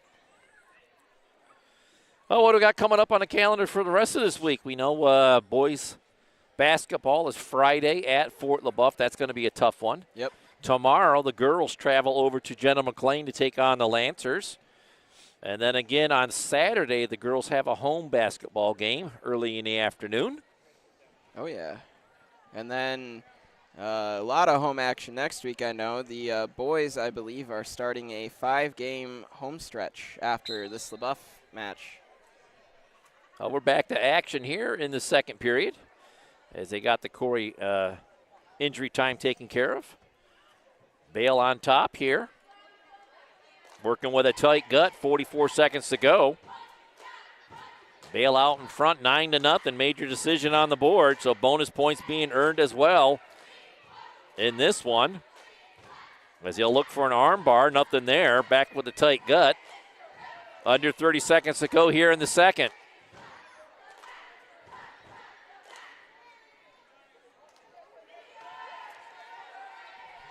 Got that arm bar in on the far side, and he's got them stacked up nice and high. And he'll get 4 more near fall points as the lead grows to 13-0. And that's the lead that he's going to take to the third period. Isaiah needing 2 more points for the Tech fall. And he's going to take top. He'll be looking for a quick tilt here to secure the Tech fall.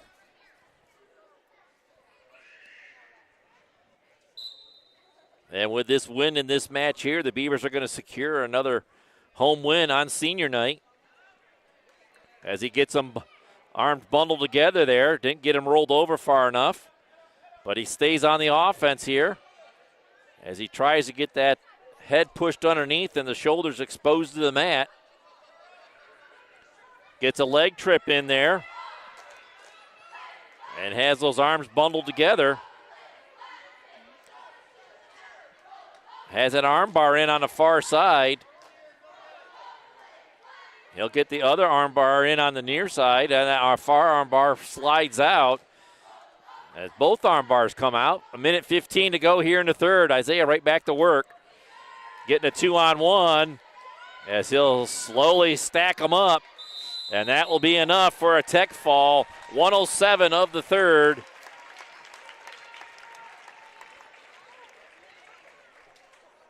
As Isaiah has a very good showing on senior night. Even more bonus points, Dewey.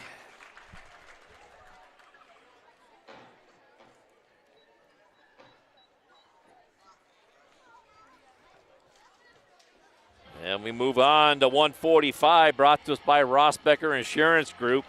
It'll be Rue Hellier coming out.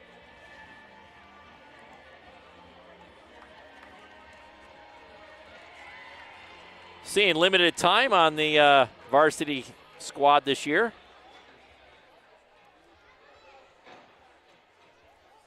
As he looks to continue senior night here with a bang.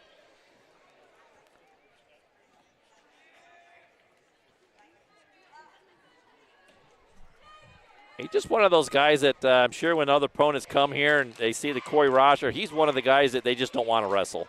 Oh, yeah.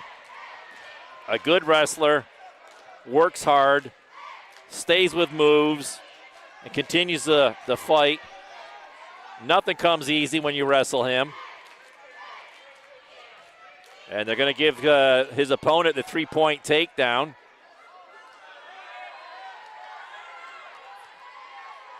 Rue in a little bit of trouble here. But he's able to belly down and not give up any near fall points. As he'll look to headhunt that, maybe score a relevant church reversal. He'll get up to his feet, pop his head, and get the relevant church reversal as he comes right back with the offense of his own. 53 seconds to go.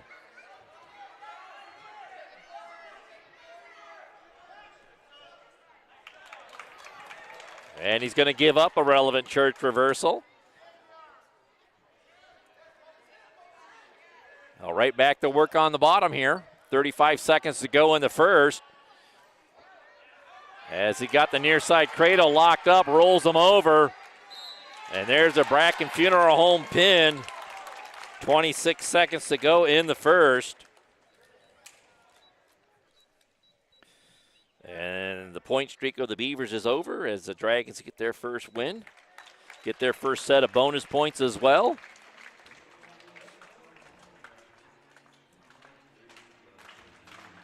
As we move on to match 152, brought to us by Kearney and Ruth, and it's Will Allen coming out for the Beavers.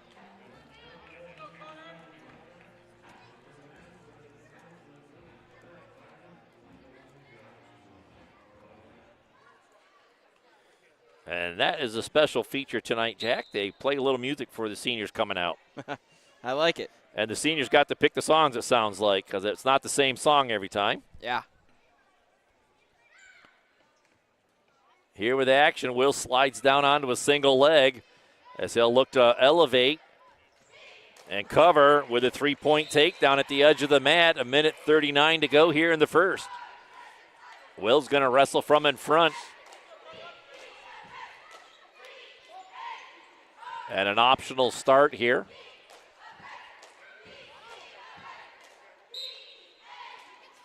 And he just cuts them loose off of the start. It's 3-1.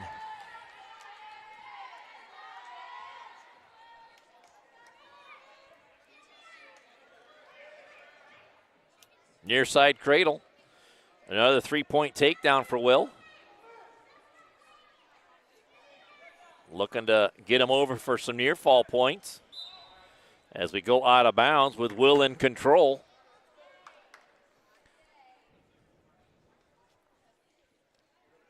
Another optional start here. He's going to let him up again.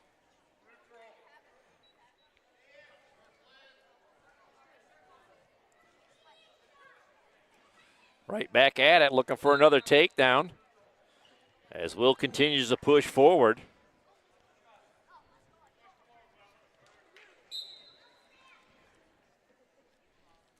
Will being very aggressive in this match.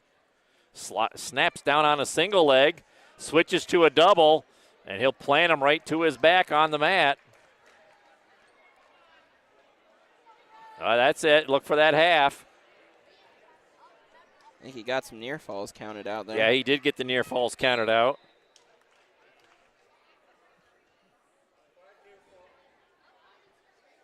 And we have a 3-point takedown and 5 near fall points, so that's going to be 8 points given up on that move. And he called for an injury time in a near fall circumstance, and that's why he was awarded the 5 near fall points. So Will out in front, 14-2. One more takedown away from the Tech. Well, not only does he get out of the near fall circumstance, but he's going to have to go down on the restart. So another set of near fall points will do the Tech fall in the first period here. Will's got 38 seconds to work with if he can find a way to get him tilted over. Or let him up with an optional start and get another takedown here would do the same thing. And he gives up the escape right off the whistle. Now he just needs another takedown. 30 seconds to go, in on a single leg. And he'll dump him over to the ground. Potential near fall as he has a cradle locked up on the near side. No awarded on a takedown. And there it is, 3 points. But because he has a potential near fall circumstance here, the official's going to let him play through to the end of it. As the period comes to a close, it's a 17-3. Not enough for a near Tech fall. We were off a point. I was off a point. So we will head to the second period with Will out in front, 17-3. He'll start on top. Gets the arm bar in. It slides out as he'll look to put it right back in again. As he'll get a leg worked in. And go to work on top here. So push the shoulder in and try to pull it over. Got a 1 count, need a 2 count. Minute 35 to go here in the second.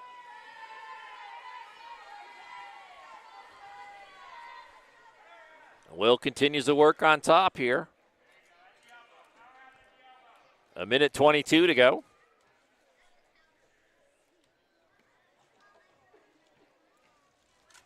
His opponent has Will's wrist kind of stopped there as he'll bundle the arms together. And there's the 2 count, 3 count. That's going to be enough as they blow it dead. 4 near fall points. It'll be a Tech fall in the second period. 1:04 to go. 21-3.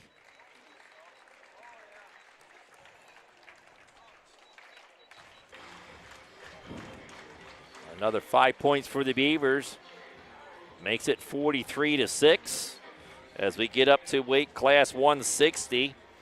Brought to us by K&E Surveyors. It's going to be Cody Proper coming out for the Beavers.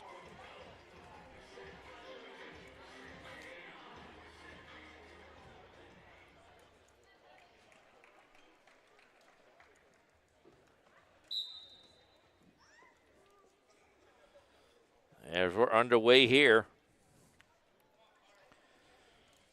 Into a collar tie. Snaps him down to the mat. As they'll look to spin around and get the corner. Big wide base here.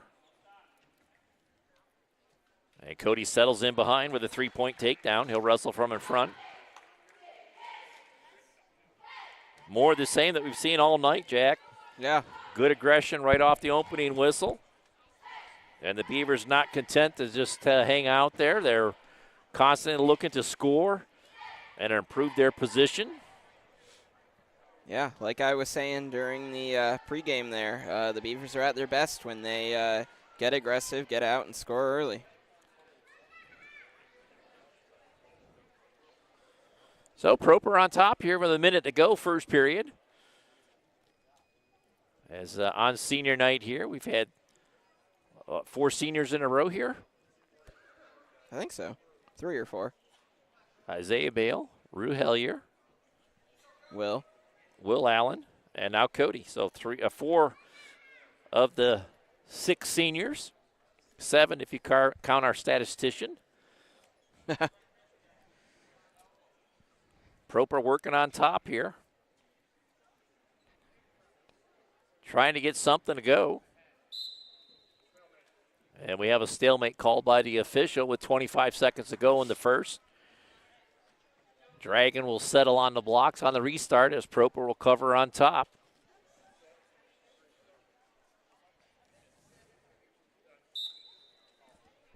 Right back to action here.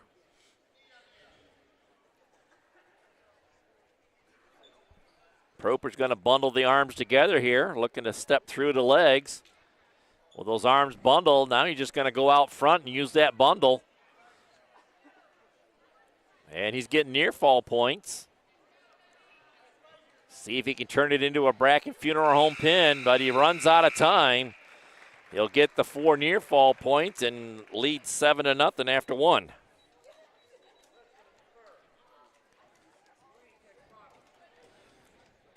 The Dragon defers to the third, and Cody takes down to start the second.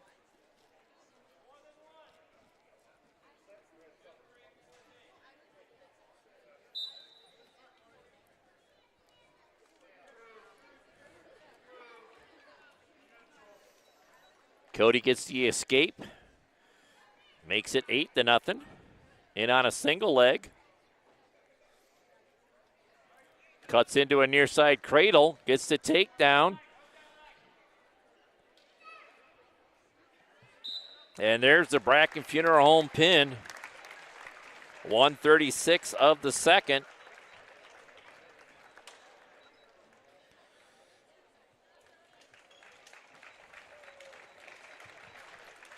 And the Beavers in a runaway here tonight. Yeah.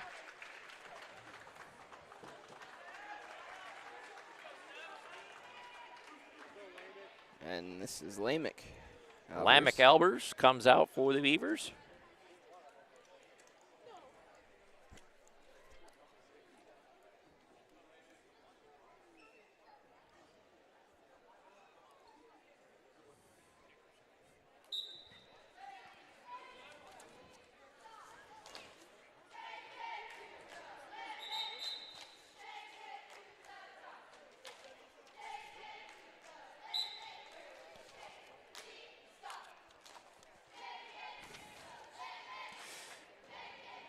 .172 brought to us by Corry Custom Machine. Something I know a little bit about. Yeah, they're usually showing up in the touchdown variety. Lamech with a nice 3-point takedown there.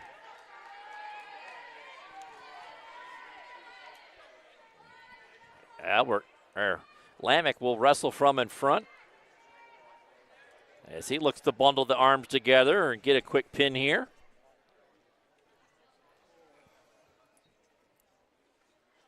Didn't get the pin, but does get the set of near fall points, so he'll take a 7-0 lead. And Lamech right back with that 2-on-1, tilts him right back over again. And another 4 set of near fall points being awarded. A major decision on the board for Lamech. And they go out of bounds. Albers out in front, 11-0 here. 45 seconds to go in the first period. Lamech's one of those guys that started late. Wrestling didn't come out until he was a sophomore, I believe. And really has blossomed over the last year and a half. Gives up the escape there. In on a nice double leg here as they'll look to finish. Switches to a single. Looking for a heel trip to go with that leg. Gets it. He'll settle in behind. And is out in front 14-1. 10 seconds to go here in the first. Tilts him over. Holding 4. That'll be a tech fall. 1.9 seconds to go in the first period. Tech fall for Lamech. Real buzzer beater there.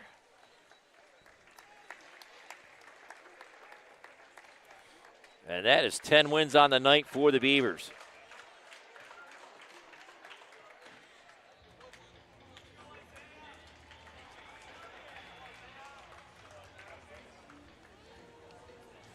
And it never gets any easier as we have another funky music here with weight class 189 brought to us by Natch Butcher Block. That means another senior representing here for the Beavers. Savitz, Mason Savitz out here.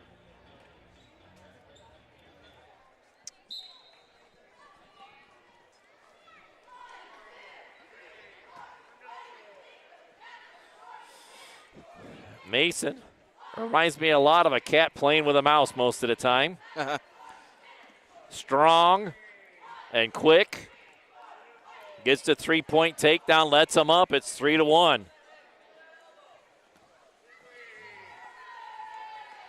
Make it 6-1. I can't keep up with the scoreboard here, Zach. So much so that you just called me Zach. It's 12-4. I'm missing all of this here. Another takedown makes it 15-4, 15-5.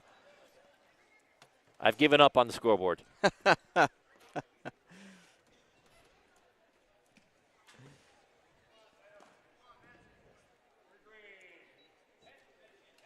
Another takedown makes it 18.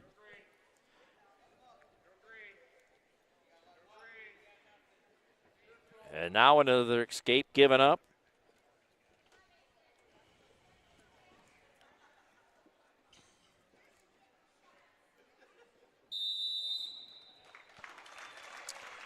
I think 21-6. Yeah. Is a tech fall with 42 seconds to go in the first. Back-to-back tech falls there for the Beavers. And we are into our last match of the night, and it's going to be a forfeit for Warren as Cale Albers comes out at 2:15, brought to us by UTEG's Body Shop. And for the second year in a row, the Beavers hang 66 on the Dragons. Oh, they got a guy coming out. Well, all right then. I thought they had a forfeit at 2:15. They didn't have anybody named at the at the weigh-in, so my apologies. We're going to have to get this one taken care of as our last senior of the night comes out, Cale Albers.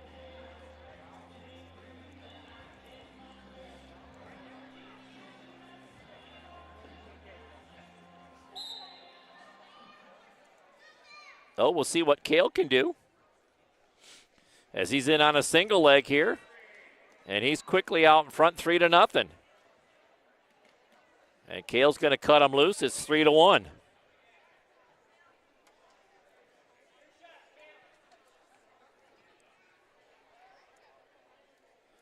Cale back to work on his feet.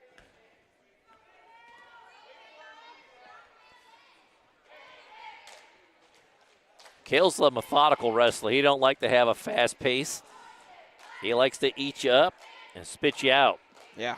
As he gets in on another single leg here. Makes it 6-1. We saw that last week in GM, Dewey. Yeah, he had a little toughie there in GM.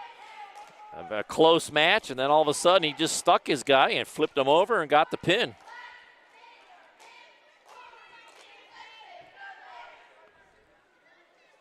As Kale working on top here, 55 seconds to go in the first, out in front 6-1. Looking for the Bracken Funeral Home pin, has that arm bundled underneath. Not able to get it all the way over as he'll look for the near side cradle. Switches it around, and he'll come over with it.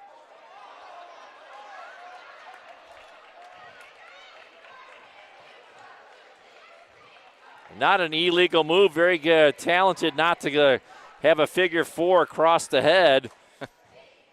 He'll score 4 near fall points, make it 10-1. And again, Kale stacks them up as he looks for the Bracken Funeral Home pin. 5 seconds to go.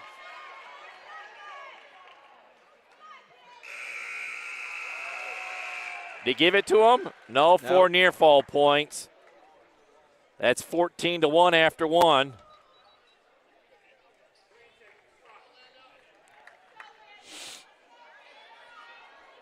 And Kale's going to have one more opportunity here to get him rolled over. He takes the top to start the second.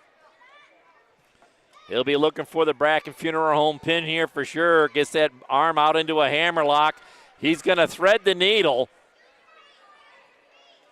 and get him rolled over. And that's good and tight. There's a Bracken Funeral Home pin to end it on senior night. 1:42 of the second. And the Beavers with 12 victories on the night. And just about every last one of them bonus points here tonight, Jack. Yeah. And we get into our P2 Paving post-game report. And let's get things moving along here as the Beavers do hang 66 in back-to-back years on the Dragons. Get right into it. Our Healthy Smiles of Corry offensive move of the night. That's got to be Roman's move, right? Roman's move early on at 107. Not only did he get the takedown, but he took his time, put his opponent right to his back, and got the Bracken Funeral Home pin. And that'll slide us over to our Erie County Community College defensive move of the night. I'm giving it to a couple matches later. Carson Braswell came out and had an offensive move against him, and somehow he was able to fight it off and get a score off of it, off of his own. Yep, we had the same thought. He defended it very well, and I'll give him the Erie County Community College defensive play of the game. Our Karate Chevrolet player of the game, I got to go with the seniors tonight. Yeah. They all represented Corry Wrestling extremely well. A little shout-out to Kayla Albers coming out as he's always hungry for the Bracken Funeral Home pin, getting that pin to cap things off. Our Deeds Experience Sportsmanship Award goes to the lone Warren wrestler that got his own victory tonight, getting the pin against Rue Hellier at 145. And that will wrap things up here tonight from the West Gym, as we do appreciate everybody tuning us in and enjoying a lot of rest. Closing thoughts of the night, Jack? Good win. I think the Beavers pretty much nailed our 3 steps to success. I know they did what I wanted to see, and that was come out aggressive in all their matches. And as I've been saying, Dewey, when they come out and they start a match off scoring and aggressive, the Beavers win, and they usually win convincingly. Yeah, so. They came out and established their dominance often and early, and no knock against the Dragons as they put up a valiant effort here tonight, but just a little too much talent on the black and orange here tonight. So for Jack Hasbrook, I'm Dewey Hurd. Thanks for tuning us in. And until we meet again, we're going to say God bless and good night.